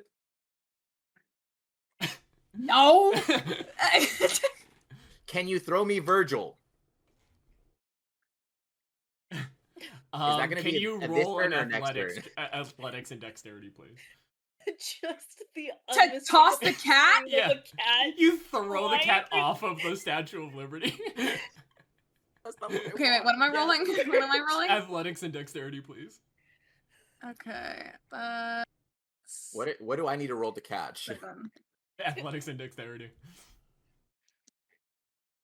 Poor Virgil. He's just a little guy. I'm gonna say for you, Cypher, it's 5 to beat. Just because I don't want you to throw the cat off. And we'll say 4 to catch for you, Boca. Okay, I rolled a 4. Okay. So I need her to make the throw. You know, I got 1 re-roll, and if I fail the re-roll, then... Use the momentum. Oh, perfect. Okay, 5 exactly. 5 exactly. Okay. You toss, so you reach over your back where Virgil has been like kind of like hanging onto your back, like and you grab him and you chuck him over Michael, and Victor, you take a step back and you grab him. You are now holding Virgil. Why did you want the cat? I grab Virgil and I put him like kind of like football style by my chest, and I go, Virgil, speak. And I want him to shoot his laser. Do you want this to be your turn? Do you want this to be your turn action? This is- Okay. Like so, I have shield, like a half shield here, and then I want Virgil underneath the shield, and I just go, speak. Okay, so you do that, and you all kind of watch as Virgil's face plates kind of like slowly begin to unhinge and move, and the large glowing circular blue eye in the center of Virgil's head begins to glow. For those who didn't know, Virgil is a robot. It's not just a cat. And you watch as like the glowing blue eye begins to glow and just, and then just a beam of blue light straight into Michael's chest. You watch as Michael just goes, as just the entire, nothing goes past him. It's just a concentrated beam of energy straight into Michael's chest. After a couple seconds, it dissipates, and you hear Virgil's little eye go like, and then his face closes, and he just goes, I just hug him. I just hold him so tightly. I do not want this. I don't want Virgil to fall anymore. I'm like, and Michael, there, like his shirt is now singed open. You can see his full chest, and he's covered in boils, like just like pustulal boils. So and he's not hot. he was. You guys did this to him. Whoa! You guys shit. Hated. I held up. Guys, I did this to him. I was supposed to say something and I stopped myself. I'm just gonna say it. I hate it when a bad bitch falls. But yeah, so like his chest is like scarred and burned now, and his shirt is like pretty much torn to shreds. Very much matching the rest of his current aesthetic. And that was your turn, Victor? That was Okay. like my full turn. The Colossus takes another step into the ocean. You guys all shift in your positioning again. You all kind of like stumble around and have to like reorganize yourselves. Other than Jeremy. You hear the waves crashing against the waist of the Colossus, as it's now like halfway submerged in the ocean. And then you hear more splashes and bubbling and movement down below. It's my son, Buttons. His buttons. Cypher, Yeah. within your head, you hear, "Mother, okay?" Wait, does he Collect- think I'm why his are you mom? collecting I gotta children stop. like I they're don't want Pokemon children. cards? I'm like 20 years old. You're collecting children like they're Yu-Gi-Oh cards. Literally, I'm like, Buttons. I say that out loud, like I grab my head and like, Buttons. Well, I guess I got my sword out. So, So like crazy to everyone. as you're doing that, you can kind of glimpse off the edge of the balcony as large black tentacles begin to reach out from under the water and start to wrap around the Statue of Liberty. Thank you so much, Buttons. Yeah, please hold the Statue of Liberty here if you can, but don't let it hurt you, okay? Get out of the way if it starts to hurt you. Okay. Good baby. Oh, Good octopus so much. I didn't- love Buttons with my whole soul. He I was didn't know important. Eeyore was a Titan spawn. Okay, Maggie, glad top he's around. okay. You Everyone hate else to just see a thinks I'm bad crazy. bitch fall. Huh? You hate to see a bad bitch fall. Douglas, I would like to use phone a friend to shove Michael off the fucking balcony. Okay, so phone a friend, you're summoning a spirit. Yeah, I just want them to try and help me shove Michael off the side of the balcony. Okay, so it is, so this is your new relic that you just got. So you Yeah. are summoning a spirit that you interacted with previously. So you get to choose said spirit. So far in... You know who she's gonna pick. Yeah, we all know who she's gonna pick. But you also, just a reminder, you also did talk to two other spirits. You talked to the man on the train.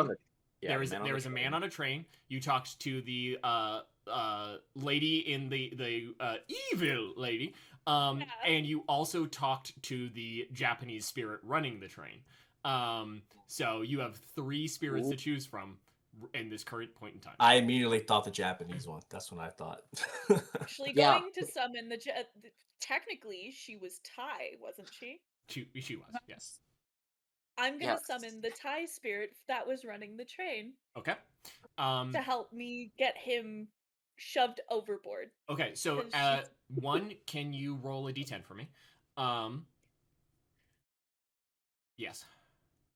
8. I can, if you're willing to hold your action, I can use my thing to summon dozens of Cypher to help you shove. Oh, you can just add on to that. Like, well, Yeah. I can. yeah. We'll yeah, don't worry about Okay, it. I'll wait till Okay, you do your thing and Yeah. then just, yeah. Yes. Also, we're summoning the ghost that has no arms and or slash legs. Do they come with the train? Just a train just flies in. Imagine that. You just hear Maggie, I like trains. So okay, so you got an 8 on your d10. Yes, sir. Okay. So you feel as the jewelry attached to your chest tightens, and it like it gets really, really tight, kind of knocking the wind out of you a little bit. But as you do so, the ghostly spirit of this woman, just a floating head and 2 lungs and nerve endings, just slowly apparates behind Michael. You watch as Michael's head turns to see what's behind him, and she gets about an inch from his face and screams. Just an echoing scream into his face. You watch as he recoils from the scream and blood bursts out of his ears. you in this moment as he's doing that, she's not pushing him. She is using her ability on him, and he is very clearly distracted. But as you do that, from beyond him on the other side of the railway, there's a little old woman in a rocking chair. Uh-oh. It is Backstory time. my Yep. turn, right? So it is so Michael reels back, blood splurts out from his ears. And he immediately he turns away from Victor and disengages in the current combat that he is currently engaged in, and just reaches out, and you watch as his hand go into her head, just through her intestines and into her head. She is continuing to wriggle on his hand. She's a spirit. He's not doing physical damage to her, but he's just impaled her with his hand. So that is his current turn. Yeah, with summoning her, you have wasted his turn, essentially. So Jeremy, it's on you. It's so crazy. We all had the same idea, guys. I was gonna do exactly what Maggie and Cypher were trying to do. So I'm gonna do the same thing. I'm gonna use a boon though, called Heavenly Stride. Sure, you don't want to use it. Heavenly Stride. Okay. I don't want to age again. Damn. It says you can cross great distances in a matter of minutes, zooming past or in a blur of motion. I can add 3 enhancement on a rush action and any action I take. Once per scene, I can do this to enhance an action based on physical speed without having to pay a point of legend. Okay. I basically, for those who've seen Bleach, I want to Ichigo Aizen, like he did in that final fight, where he basically face smushes him, and I want to physically, with my speed, using this, face smush Michael off the balcony and straight down to the base into the water below. Is it water, or is it still some part of that's not in the ocean? We're in the ocean. We're in the ocean now. So the whole base is in the ocean? No, she's walked off the pillar and is walking into the ocean. She's like waist But deep you in the can ocean. shove him into buttons. No. I want to shove him to something concrete. So maybe just go maybe straight you can down use then, your into the maybe water. you can use I'm it figuring to get him. I'm figuring it out. Can I just drag, face mush him and drag his head along the body? Yeah, I mean, Because I can walk on parallel surfaces. Definitely see what roll for it. Yeah, because you but he I'm might not just even get off the edge, So. Yeah, I'm just explaining my action to you in full. Yeah, so you when can I do definitely that, it, though. You can. I'm just doing the full thing. Okay. So that's what would that be close combat, and would that be athletics and dexterity because I'm sprinting? Yes. Yeah. 2, 3, 4, 6, 7, 8, 9 plus 3 dice for enhancement.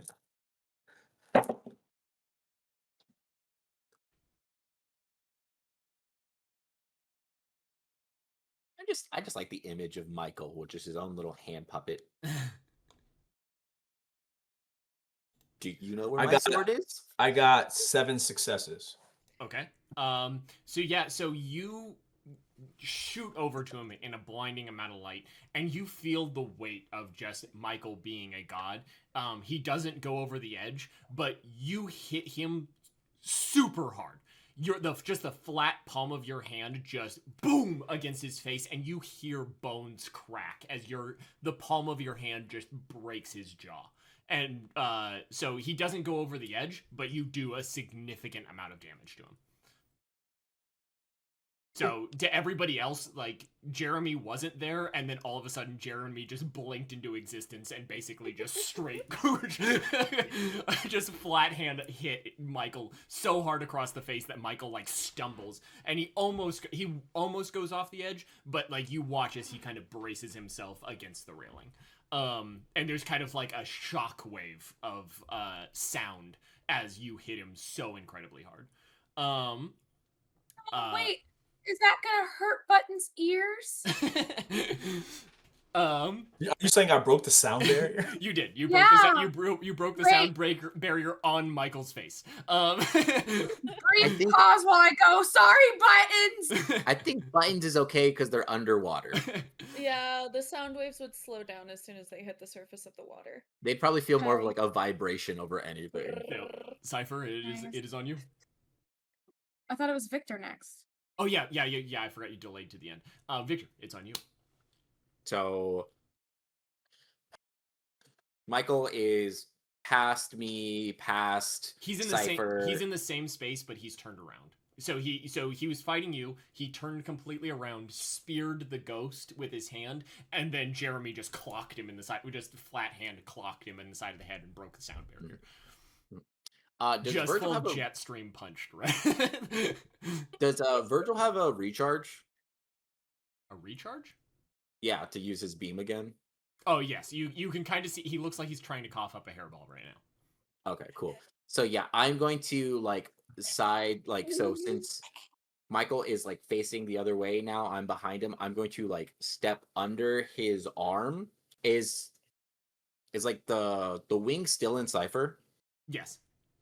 Okay, so I'm going to take my action to combat medic and heal her for one bruised and like take it out and like kind of press against it and use like the gauntlets, use like whatever I am to press in and like close up the wound. It might leave a little scar, but it's like gonna stop bleeding. Okay. Thank you, Papa. Okay. Of course. You do that. My real boy, Papa. My real boy, Papa. I thought Victor was shaking hands again when Boca put his hand up. he walks around Michael and he just goes, "Hi, I'm Victor." I Michael instantly vomits. heal. Hi, I'm Victor. We have a Jeremy. Yeah. So Cypher, it's your turn. You are now healed. Oh, sorry. Then afterwards, I'm just going to turn around and then face him again. Okay. Cool. I do not want to give him my back. Okay.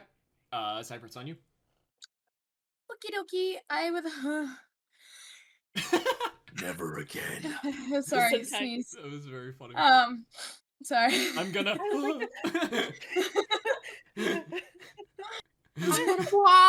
Okay, lock in. You guys watch his Cypher. You guys watch his Cypher goes to sneeze, but she can't make quite sneeze. And then she's gonna use the mask. That's Okay. what the mask is. That is what And the mask is. 30 ciphers are going to appear, and all of them are going to be midway through a sneeze.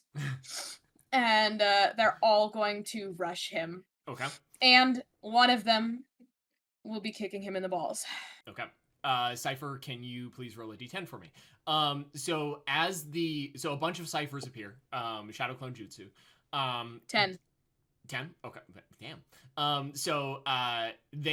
bunch of ciphers appear, and as they begin rushing, you watch as the wings are just taking them out as they come. Some are getting through and wrapping their arms around him, some are like smacking him up, but a lot of them are like running as a bone spear goes between their eyes and they poof out of existence. So not all 30 make it to him, but definitely some are grabbing him and trying to push him off the edge. As you do so, I'm trying to think with a 10. With a 10. The 10, I have no side effects. No, with a 10. Okay. I get aggressive side effects. I got it.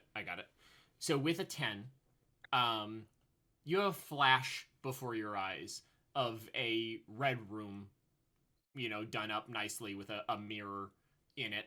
And you are strung out on the floor. Your skin has been nailed to the wall and your body parts have been removed. And you are struggling to breathe.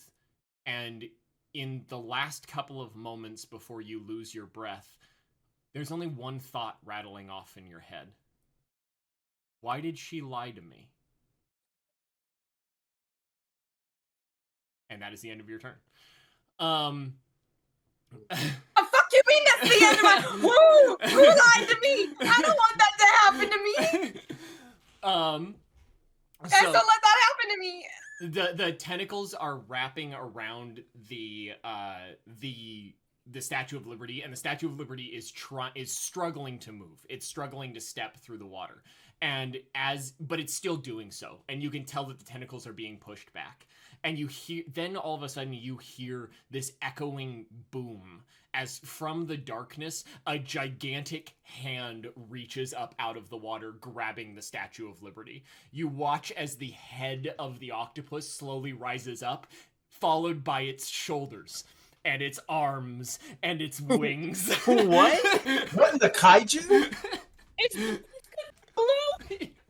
You smart. Buttons Cthulhu? It is a Wait, I'm titan spawn. confused. I'm confused. Wait, the statue octopus- grabbed Buttons? No, so Buttons grabbed the statue, but the statue was continuing to move, so Buttons stood up. You only saw Buttons' head, not his neck, and his shoulder, and his arms, and his Wait, wings. Buttons is Cthulhu. I made friends with Cthulhu! Be glad it's not the TikTok song. Honestly, not the weirdest friend you've made. You watch as the Fair. Statue of Liberty takes the book and just like smashes it into him, and he recoils a little bit before reeling back and landing a kidney punch on the Statue of Liberty. So there is just a That full was so weird, kaiju Buttons. fight happening in the middle. I can't believe Cthulhu didn't bother to tell me his name was fucking Cthulhu and has been letting me call him Buttons lovingly. I'm So, top of the Yes, round. baby. Yes, We're getting close to it. So, top of the round. Flip it. Maggie, it's you. Shit, the figure in the rocking chair. Yeah, so there is a figure in the rocking chair over there. You can choose to ignore it. It's not doing anything, but you recognize it. It's Victor. I was gonna it's- say It's kind of like blurry. Like it's definitely it's calling to you, but it's blurry and it's far away.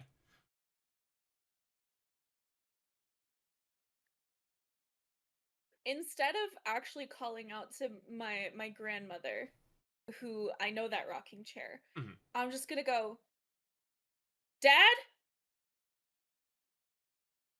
There is no response. I'm gonna I'm gonna fucking kill you, Doug. I swear to God. I swear to God, I will kill you.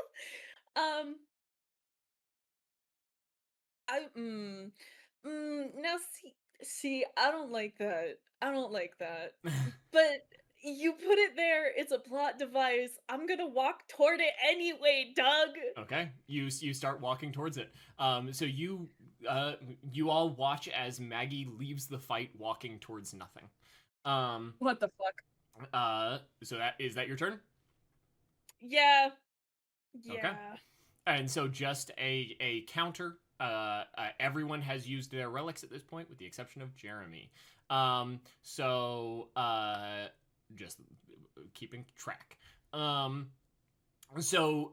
Michael, his tendons are stabbing the various ciphers. He's reeling from his jaw getting broken. He slings his arm out of the ghost, who's still she's still kind of like bouncing around his head, screaming at him. His blood pours out of his ears, and he just turns to you, Victor, and he reaches his hand towards your face. Can you roll your defense, please? I'd like for him. Well, ooh, oh wait, can I do that? You've left Since combat. He's got misfortune. Fuck. Boca or Victor? Defense, please. That is 5. Okay. I'm getting 10s again. It Do wants it. me to do this. I Do made it to me, I dog. made a promise, and I'm going to fulfill it. Is this session 3 of that deal? So he reaches out, and because you've just you just healed Cypher, you turn around to see the chaos, and as you turn around, he sticks his hand in your mouth. Ew. You feel his decrepit disgusting pus-filled fingers just go into your mouth and just continue to go. He's trying to reach into your mouth. He's definitely triggering things in your esophagus. I made a promise. He then also activates. You watch as a light emanates from him as he attempts to use one of his other legendary god abilities. But then you watch as the light flickers and fades. The man in front of you is not a god. He's just a monster. And on that, it is Victor's turn. Bite his fingers off. I am going to. Anything cool? Wait, you skipped me. Here? Oh yeah, it's Jeremy then Boca. Sorry. Jeremy, go for it. Ding, ding, ding. I'm going to activate my boots. I was going to do it already, but Okay. you're clearly saying certain things, even though I was already going to do it. So I want to activate my boots. And after, I guess my hand is still on his face. Yeah. I activate the hands. While I'm still mid-air, can I turn around and do a roundhouse kick? Oh fuck yeah, you can. Do it, dog. Like in the air, anime style, turn around and kick him in the face. Cool. I'm gonna roll for that. Seven succeed. Yep. 1, 2, 3, 4. 1, 2, 3, 4, 5, 6, 7, 8, 9.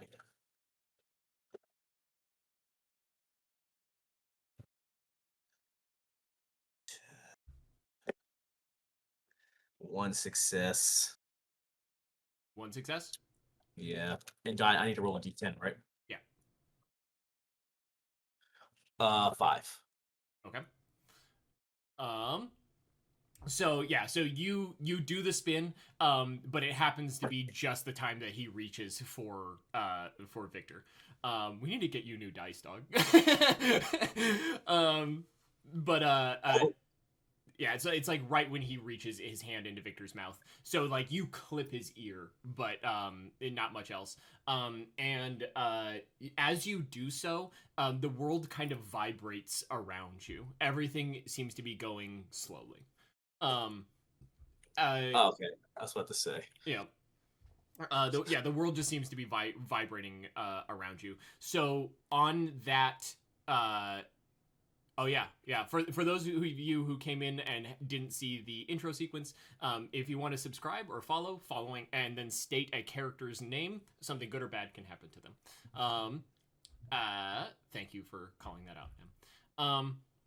So you all have now activated your relics. So for those of you who don't know, who are new to this, this is also a fun little mechanic that I made up. So you all begin to feel your spirits leave you. You feel as though you're looking at the battle from above. You're looking down at everything that's going on. You all can simultaneously see everything that's happening. And Maggie, you feel yourself get pulled away from who you were walking towards. Something else is pulling you back as your spirit and your viewpoint goes up into the sky looking down at everything that's going on. You watch as simultaneously all of you kind of, your bodies that you're looking at down below kind of relax and move in, like, kind of do a little bit of like a, shoulder cracks preparing for something as you feel separate from yourselves. You have activated the Godbreaker. Now is the time for you to use your abilities. You all have a moment to talk amongst yourselves. Again, how the Godbreaker functions is that all of your purviews are now accessible to one individual character, essentially. So you can all talk amongst yourselves to figure out how to make up something. I do not care if it is in the book or if it is lore accurate. Make up something. If it's cool and uses all of your abilities and isn't canonically you can use it. Go for it. So we were trying to figure out something to do. What I'm thinking is we could use the I forgot what Jordan's. What are we trying to do? Are we trying to hurt him? Try to push him off? Well, What's the plan? here's what I'm thinking is, since we're mixing them all together,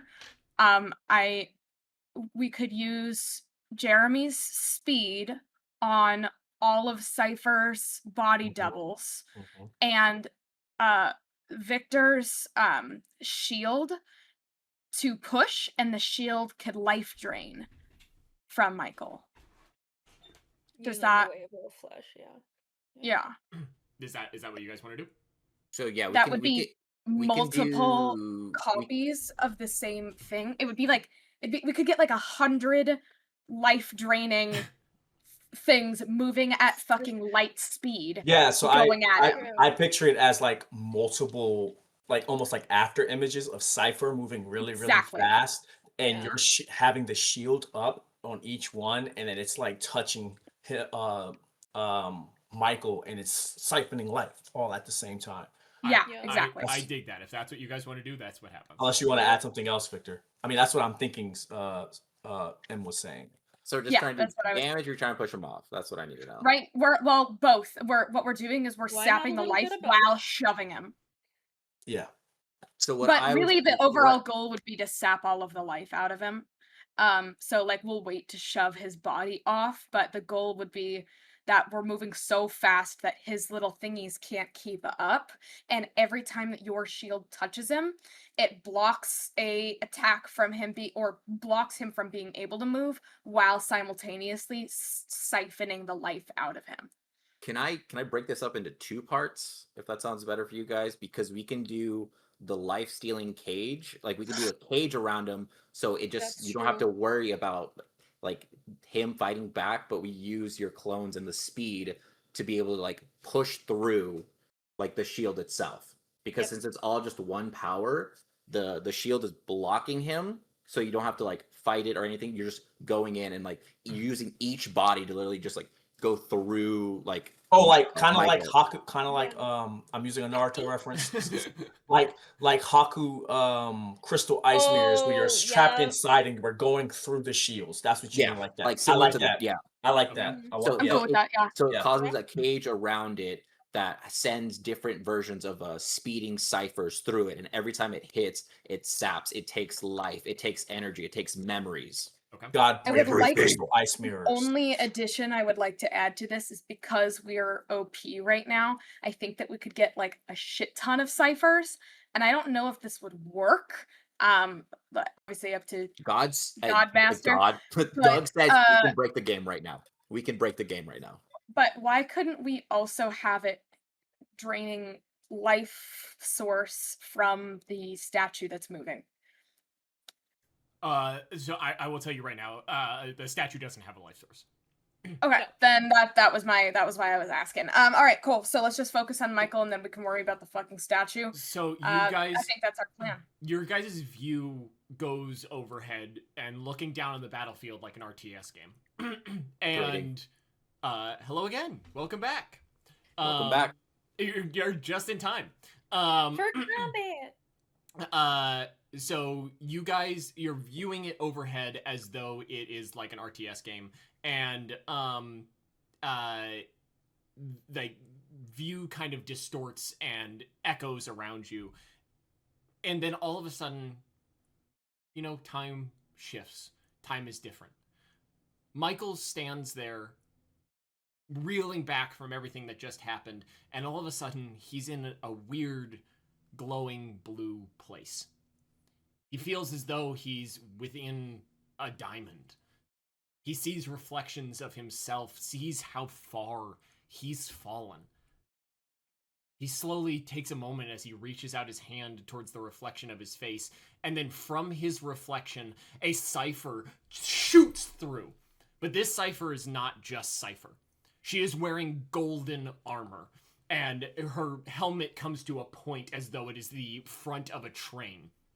And from her hand, a glowing spear just through his chest. He reels back from it and then looks up as another one lands through a spear through his shoulder. Looks down as another one comes up and a spear through his gut and out his back. Another one, until he is riddled with spears. His energy begins to sap through the spears themselves, blood boiling, pus coming out of all of his disgusting wounds, his broken, mangled wings trying to extend, trying to break the cage, but it just can't until it does. The cage is gone. You're all back in your bodies, and you watch as Michael, the archangel that has tormented you over your entire time in New York, falls to a knee. There is an echo as the Titans are fighting down below, the kaiju fight of the Statue of Liberty and Cthulhu itself, as Michael slowly begins to fall down to his other knee. He reaches forward and begins to pull himself, begins to drag himself a little bit further away from you guys. You hear him as he whimpers, as he cries, begging, please, I was righteous. I was right. I tried to do everything correct. Please, don't kill me. As he continues to pull himself away, you hear a quiet voice right around the corner. As you all kind of come back into your bodies and kind of like reorganize yourselves to figuring out where you are, you look over and see Victoria standing on the railing. She looks at him and she goes, I'm sorry, Michael. Michael looks up at her and goes, not you. No, not you. I can do this. I can be better. Please. Forgive me. Please. I'm sorry I doubted. I'm sorry I fell. Just one last chance. Please, Uriel. Please. And you watch as Victoria's hand just waves, and Michael slowly falls into pieces. Just sparks in the wind. As the wind carries away the ashes of Michael, you're standing there alone as Victoria stands there, wind blowing through her dark curly hair, fluffing her blue puffy dress. And she stands there with a hand raised. She sighs. Well, this is awkward. What the hell was Who that? are you? Uriel? Yeah. Angel of Death. I'm the listener to God, more so. So you're not an oracle, you're an angel. Yeah. I will say it's been fun. I really did like you guys. You did your jobs perfectly. You know, all I had to do was tell you about Ragnarok and things, and you did exactly what I needed you to do.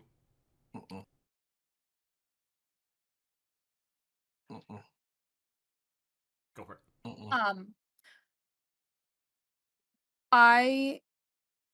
Let me see here real quick. I would like to mayhaps you know what? Never mind. I'll save that for later. Sorry. Go ahead.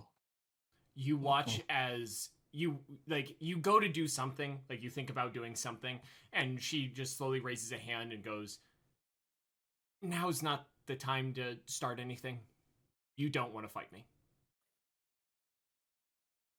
And why do you get to decide that? And Victor tightens his gauntlets again. Well, because Astrid is following me. And you don't want, without context, her to walk outside and see her family killing the only woman she's ever loved. Do you? So I think that we just sit here for a second. We talk. I tell you everything. I know everything now. You guys have revealed so much to me. You've made everything so clear. I'll have the gates open within days now. You are such a bitch. I'm going to rip every inch of your wings from your back while you scream in agony. Oh my god. That's such a harsh Where's thing to our say, something. Victoria? I've always been your Victoria. I'm sure you're asking about the face I'm wearing. Hitler Potley killed a woman and I used it. I would like That makes more sense. to walk right past her and go find my kid, You my start, firstborn. you start to walk past her and she holds out a hand, like blocking you, and was like, I can't let you go back in there. Not yet. Oh, I'm sorry. I think that you think that you're calling the shots here, and I'm gonna go underneath her hand and keep walking. She doesn't stop you further than that. She looks at the rest of you and just goes, I mean, I know what comes next, right? The only thing I didn't know was where the wolf was. That's the next key, is that the wolf opens the next lock. And I didn't know who that was. It's so frustrating that he was right there the whole time. You guys just happened to pull all the triggers. Now I know where Fenrir is. Right now, your dad is going to bring him to me. And then the door opens. Well, we have one more lock after that, but I think that I have an idea of where that is.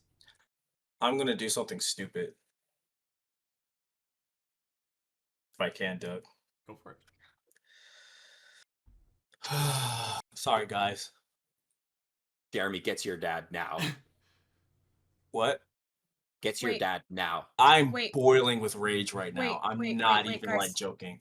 I Guys. probably don't even hear you. Guys, please. I have The a boots start thing. to charge up. Wait, please listen to me for 10 seconds in real life. Real M. I have a thing. You could make a single discrete change to the substantive content of a character's memories within the last 5 minutes or so. It does not say that the person has to be near me. I can just put in Hermes' memory right now that a big thing appears in the sky saying, "Do not bring him back. Do not bring him back. Bad guy is here. Keep the wolf away." Like, I can do that. Can I do that, God? I mean, it's up to the rest of the team. I mean, I could technically do it while they fight. That's her, or fine. whatever I'm they're still do. gonna do what I'm gonna do. But that Okay, because that doesn't hinder with the foolishness I'm about to do. But Yeah, that doesn't hinder any of your foolish. Oh, wait. I'm Range is Jeremy. close. Jeremy is saying, Okay. "Oh, So you can. Yeah. Wait, pause before we move on, because I need to go read the thing from my mask, because I don't know if the mask had a range for that same It does trick. The mask doesn't have a range? not. Nope. No? Okay, perfect. Then I'm gonna do that. I'm just going to back up a little bit, and I'm gonna pull my mask over my face, and I am going to alter the memories of both oh my god, I could talk. What's his Hermes and fucking Randy? name? Thank you. Hermes and Randy. I want to alter both of their memories. And for both of their memories, it's just like as if a screen popped up over their eyes from like 2 minutes ago. And it is a screenplay of what just happened between all of us up here, so that they just see what happened. Okay. And know what not to do. Okay, you do that, and hopefully it gets to them. Computer, show him Now this everyone video. else literally dead ass. I'm like, hey guys, look at this. Look How at do the I surveillance see footage. You guys this got is game on your phone? stupid. This is stupid, Doug. But I'm gonna use the Godbreaker charge, Okay. and I'm gonna I'm going to try again. It might not. I'm seeing red right now. Okay. Because I'm so pissed. I loved her. I want Why to did she lie basically to me? Ichigo Aizen last fight push her, try using the Godbreaker charge out of just pure rage. Okay. So your feet light up and you shoot in like a torrent of light and flame directly at her, and And I want to say we trusted you as I'm Yeah, screaming, Just screaming it. we trusted you, and you watch as, like, almost in slow motion to you, you watch as she doesn't move. She doesn't move at all.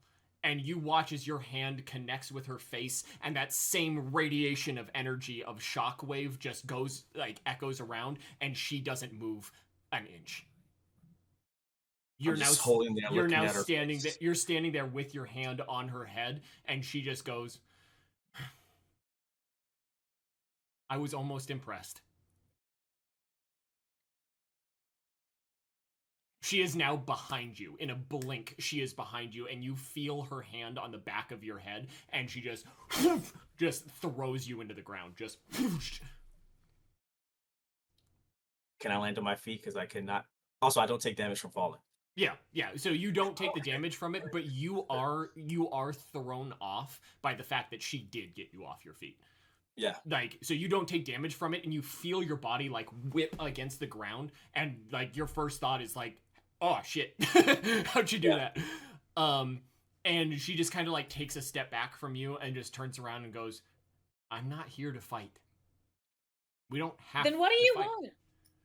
Well, I mean, I needed to get rid of him. He was annoying God. What is Who? in it for you? God. Hold on. Wait, Michael was God? No, he was annoying God. I'm trying to open the gates to release Yahweh. My Father is within the gates at the end of all things. Who told you this? He did. I've been to the gates. That's how I could show you. I can't show you things that I haven't been to. Please. I've enjoyed my time with you all. Don't make this harder. Just What if let it's me not him? let me get the wolf. Let me open the gates. Let me release Ragnarok. Then it can all be redone. The cycle can restart, and we can all just live happily ever after. And how many people are gonna die for your bullshit? Everyone, but that's beside the point. What comes next will be better. He's promised me. He's whispered over and over again in my ear that what comes next is better. That he's tried this before. That he created a world once before and it didn't work. That things beyond his control ended his world. And now he's trying again, and he's gotten so far. He's gotten so far. I just want to have Jeremy.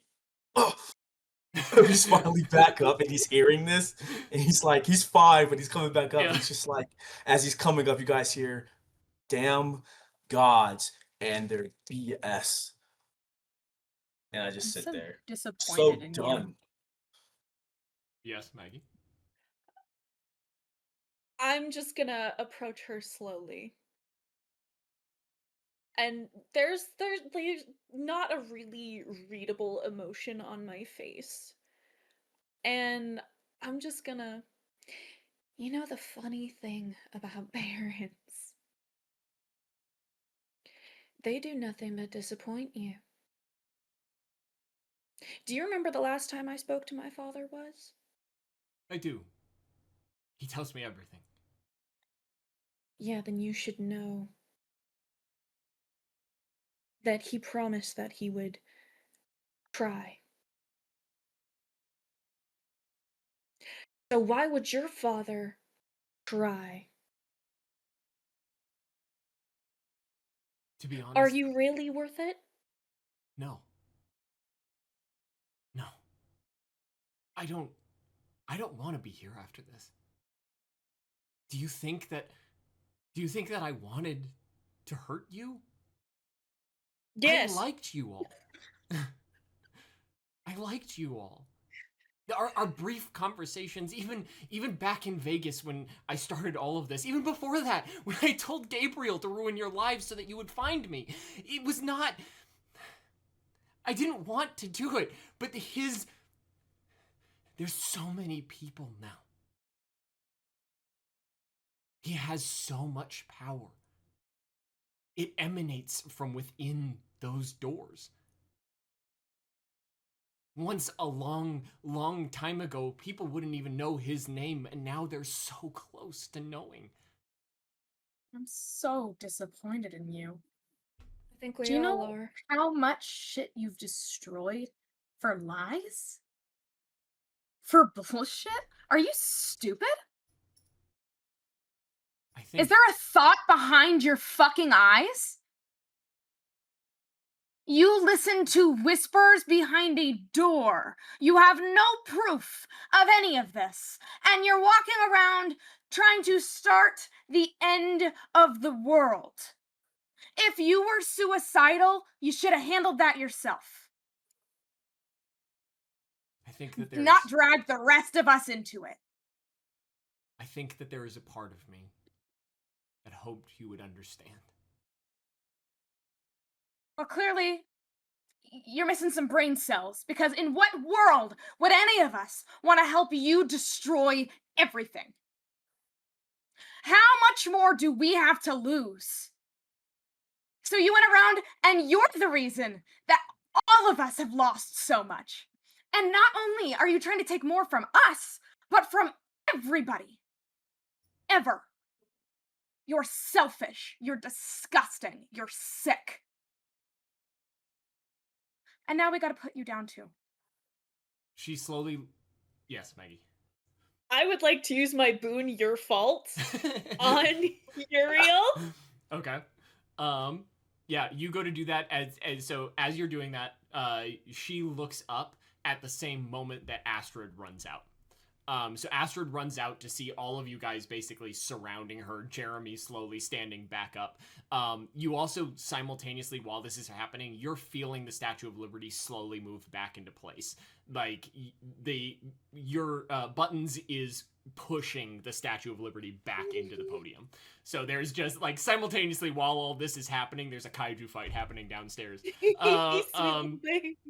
And he's like physically just fully just picking her up and moving her back into place. Mentally telling Buttons how proud of them I am. While you're yelling at her, you're like, "Love you, Buttons. Good job." Buttons, you're doing so good. I'm so upset right My now, real Buttons, but I child. want you to know all you've ever done is be perfect, and I love you. But Astrid sees you guys all surrounding Victoria, the woman that she loves. And you're all kind of like aggressively yelling or pointing at her, and Victoria looks up into the sky. You cast My Fault, and you feel the kind of wane of energy kind of like slip off of her. And she looks back down at all of you and points up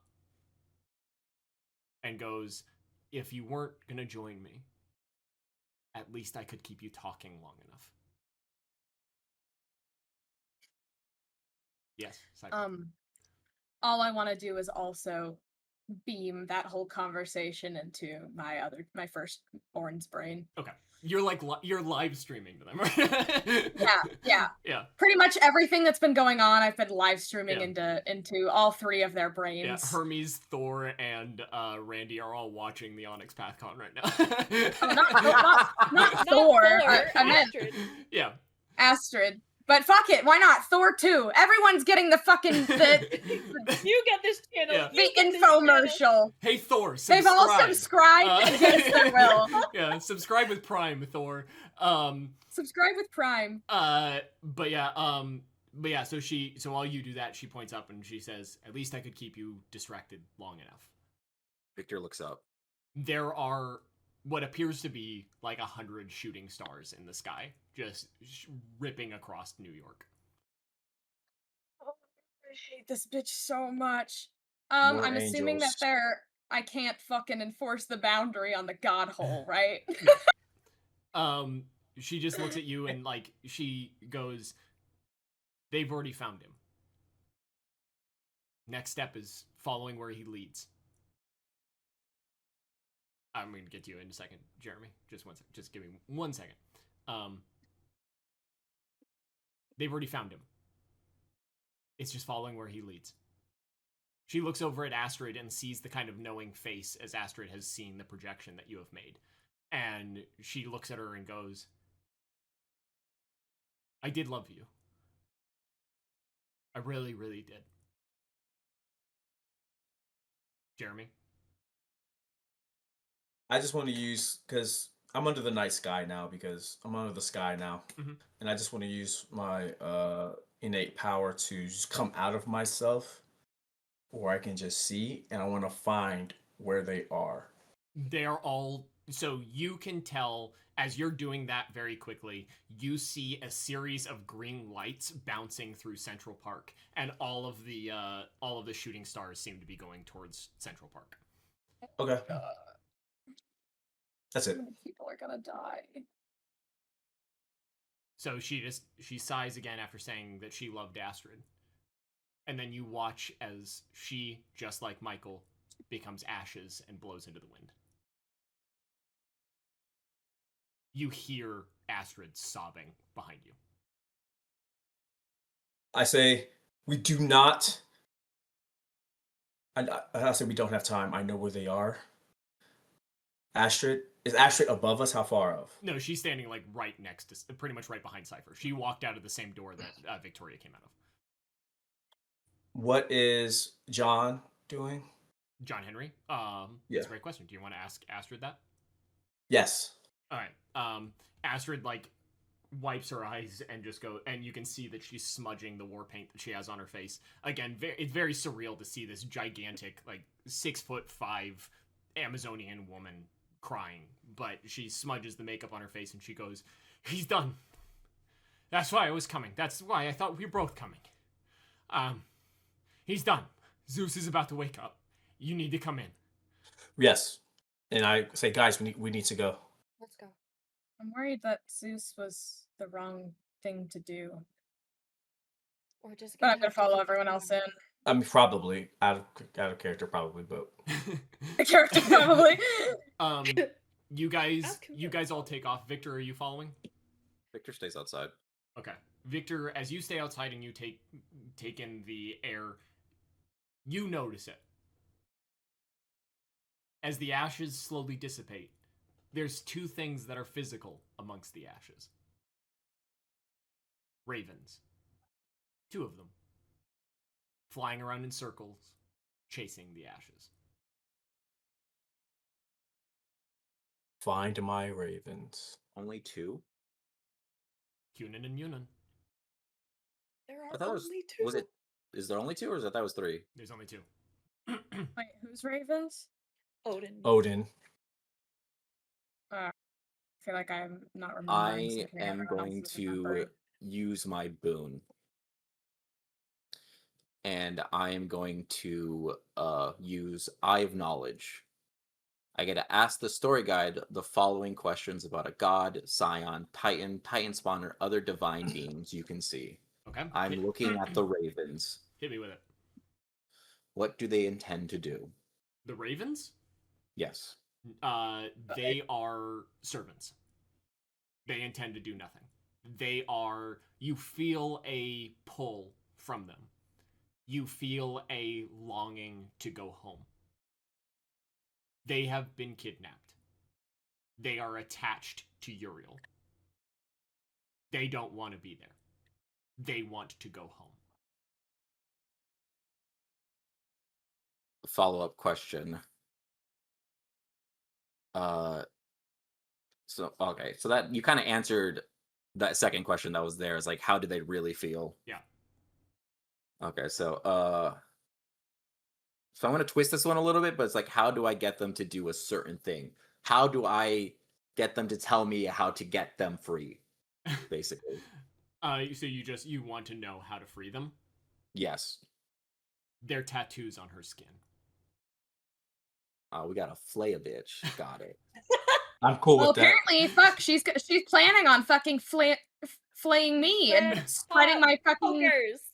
So body just, across just the floor. quickly out of character, what you witnessed in that moment, you witnessed the last moments of the person whose face she stole. You saw, so when you went back into that red room, you saw a woman who had been cut to pieces and flayed. And so you were witnessing her last moments of saying, "Why did she lie to me?" because Uriel had convinced her to marry Hitleopold Oh my to god. steal her skin. to steal her skin. It's so she funny could because I steal the totally knew ravens. in that moment. I totally knew in that moment that there was going to be something going on with fucking Victoria, but I decided to shut the fuck up about it. So I was like, "What if I'm wrong? That'll be No, an I knew it was Victoria, but I was totally wrong because I saw the raven, the The Raven tattoo. tattoos, yep.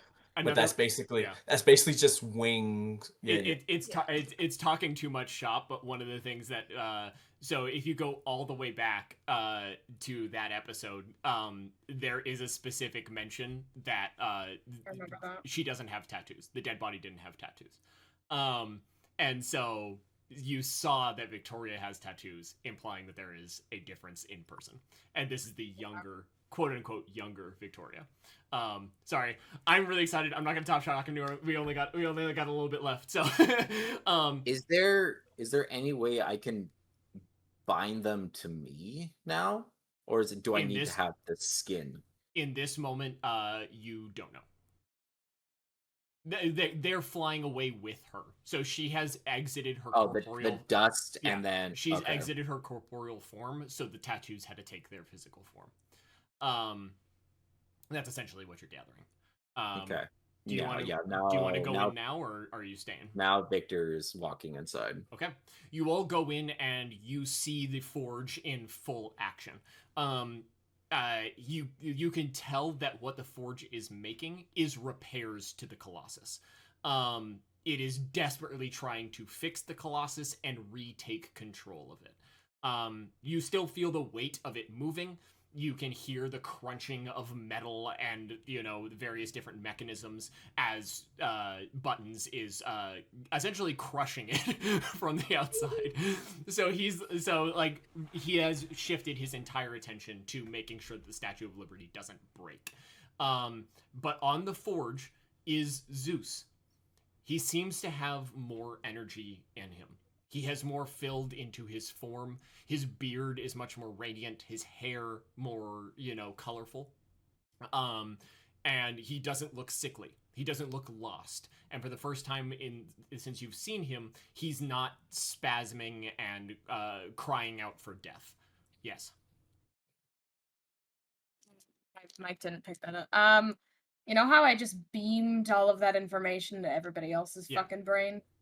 I'm gonna walk forward, I'm gonna put my mask on, and I'm just gonna grab Zeus's head. I'm gonna go, focus. And I'm going to, the B movie YouTube video where it speeds up every time that the word B is used or something. Yeah. I want it to be like that, but every time that somebody betrays us, it speeds up a little bit. So it's going a mile a minute within 30 seconds. So you do that, and within a second of you doing that, Zeus goes, please help us. He slowly sits up and he leans over the edge of the anvil that he's sitting on, and he just wipes away the sweat that's just boiling off of his face, as an excuse for Doug to do the same. And he just sits there and he goes, so Central Park then? Yeah. Good.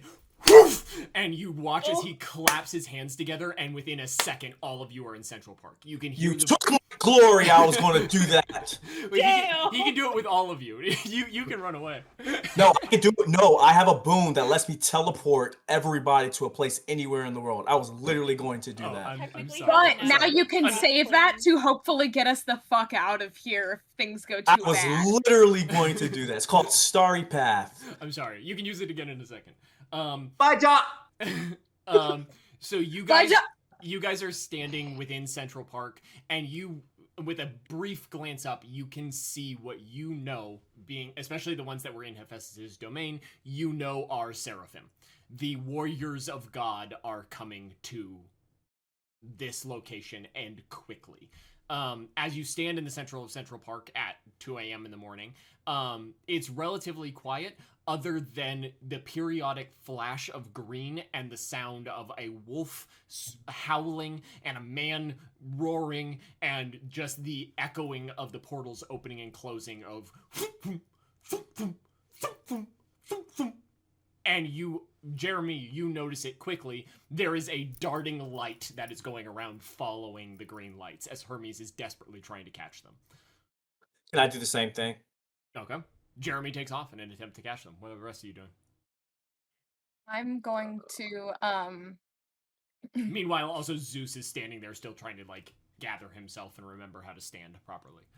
I'm gonna support Zeus. Okay. I'm gonna be I was like just under his gonna arm, say, helping him up. I'll take an arm just to, you know. any shot I can fucking enforce the boundary. Like I mean, are they roughly like the light going in the same like Very erratic. pattern situation? No, it's very erratic. Okay, well, I'm still gonna can I try to enforce the boundary in front of them so they fucking bounce off of it? Yeah.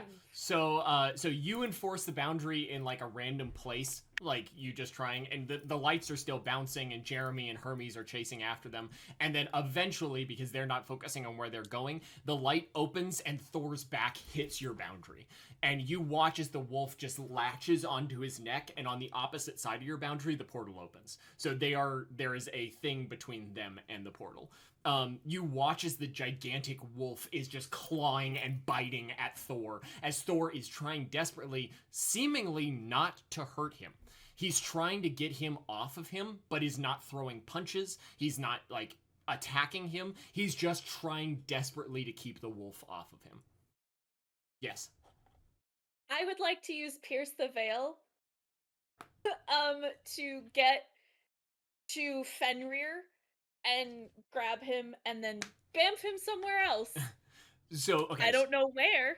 So you use Pierce the Veil and you begin that the same time that you appear next to the two figures fighting. Jeremy, you and Hermes catch them. So all three of you arrive upon these two things fighting each other at the exact same moment. Jeremy, what would you like to do? We know what Maggie's doing. Aren't they gone? They haven't bamfed out yet. So you all arrived at the same time. So Maggie is reaching towards Fenrir to poof them out. Oh, I was going to attack it, the dang wolf, but never mind. I'm not doing anything. I don't know what I want to do right now, so we can keep going. Okay. Yeah. Maggie, you reach out and you continue to cast Pierce the Veil, and you grab the wolf by the fur, and you watch as its head rears back, and as you catch Pierce the Veil, you feel your energy and his intertwine, and the two of you vanish. Jeremy and Hermes, I'm saying Hermes like he's somebody else here that can watch. Jeremy, you watch as like a mixture of her Pierce the Veil like mist and that green lightning kind of spark at the same time, and within it you see something you immediately recognize. A giant glowing blue sun.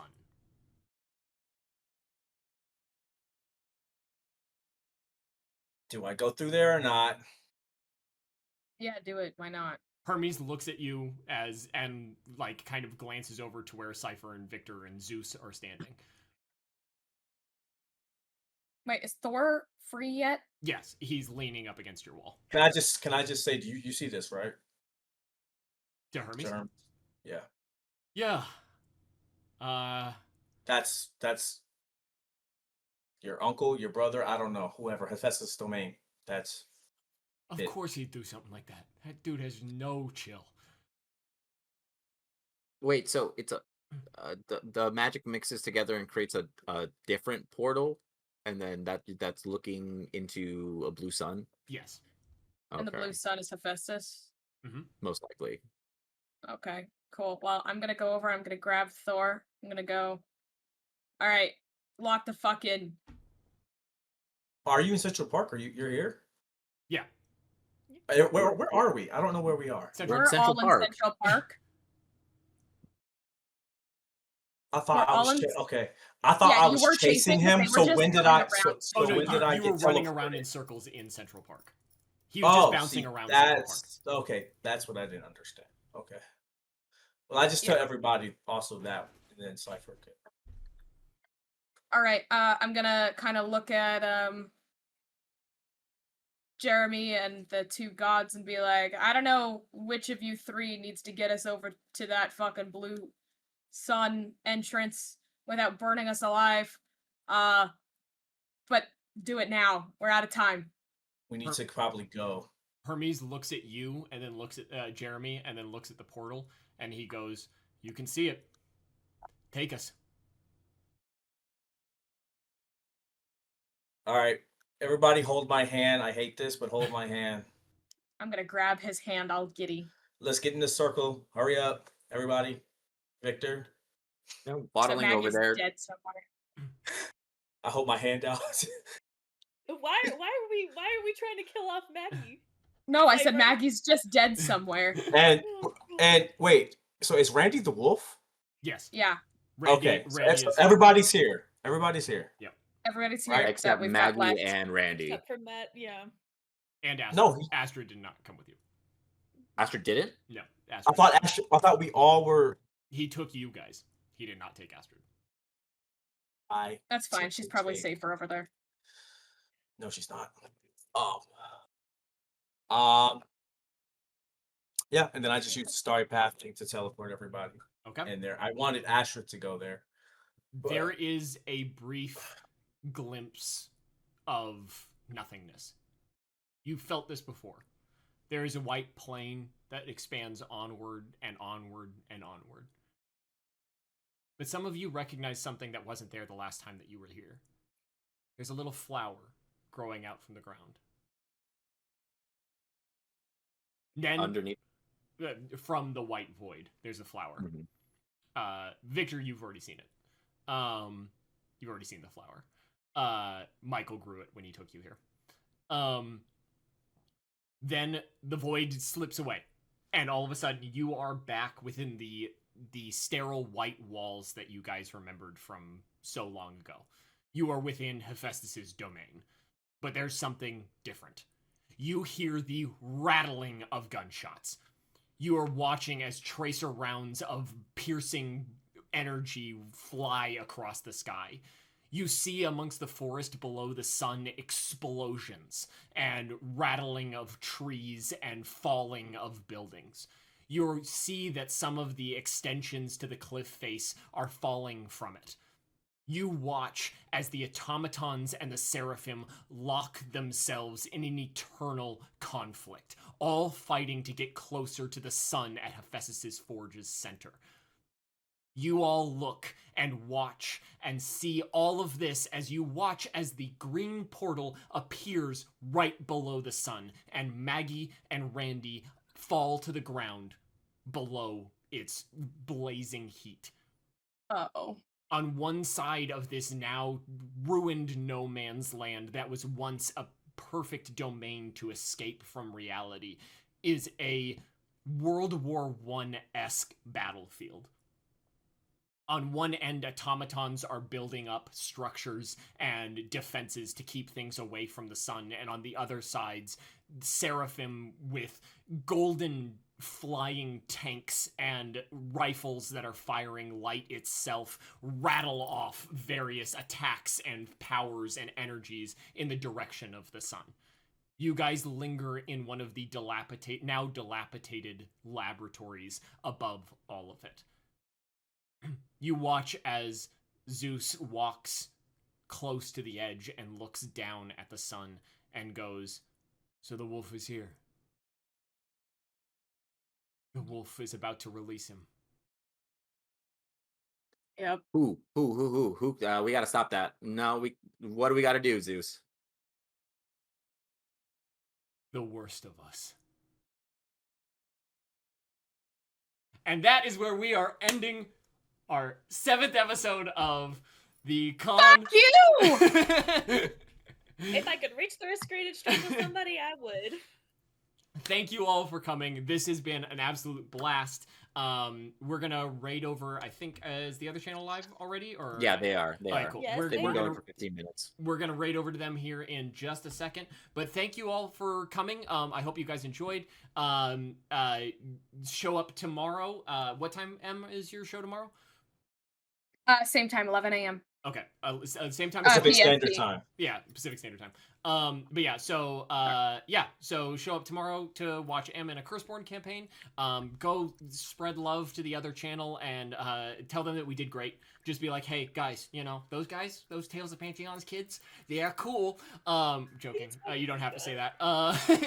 But yeah. We Get are. pretty neat. We're gonna try to wrap up relatively quickly, so you know everybody. So feel free to watch the VOD. All of our other VODs, if you liked what you saw and you want to see how they got here, are on our YouTube page at Tales of Pantheons on YouTube. Lately, we're not showing up in the search bar. I'm trying to figure that out. So just Tales of Pantheons, Scion, we're the first thing. But yeah, go check us out. There's also Boca. You can throw our links in the chat just super quick. There's a Discord if you want to talk to us. If you want to yell at me for being a jerk, you can join the Discord. We'd love to have you there, and you can get more information about where we post things, what we're doing other than this. But this has been a blast. This is a dream come true for me. I've loved this for so long, and I think that this was an awesome episode to show at the convention. So I hope you guys all had fun. And with that, we are going to send you guys over to their channel. So I'm going to switch over to the loading screen now, and then Boca is going to hit raid. Bye, everybody.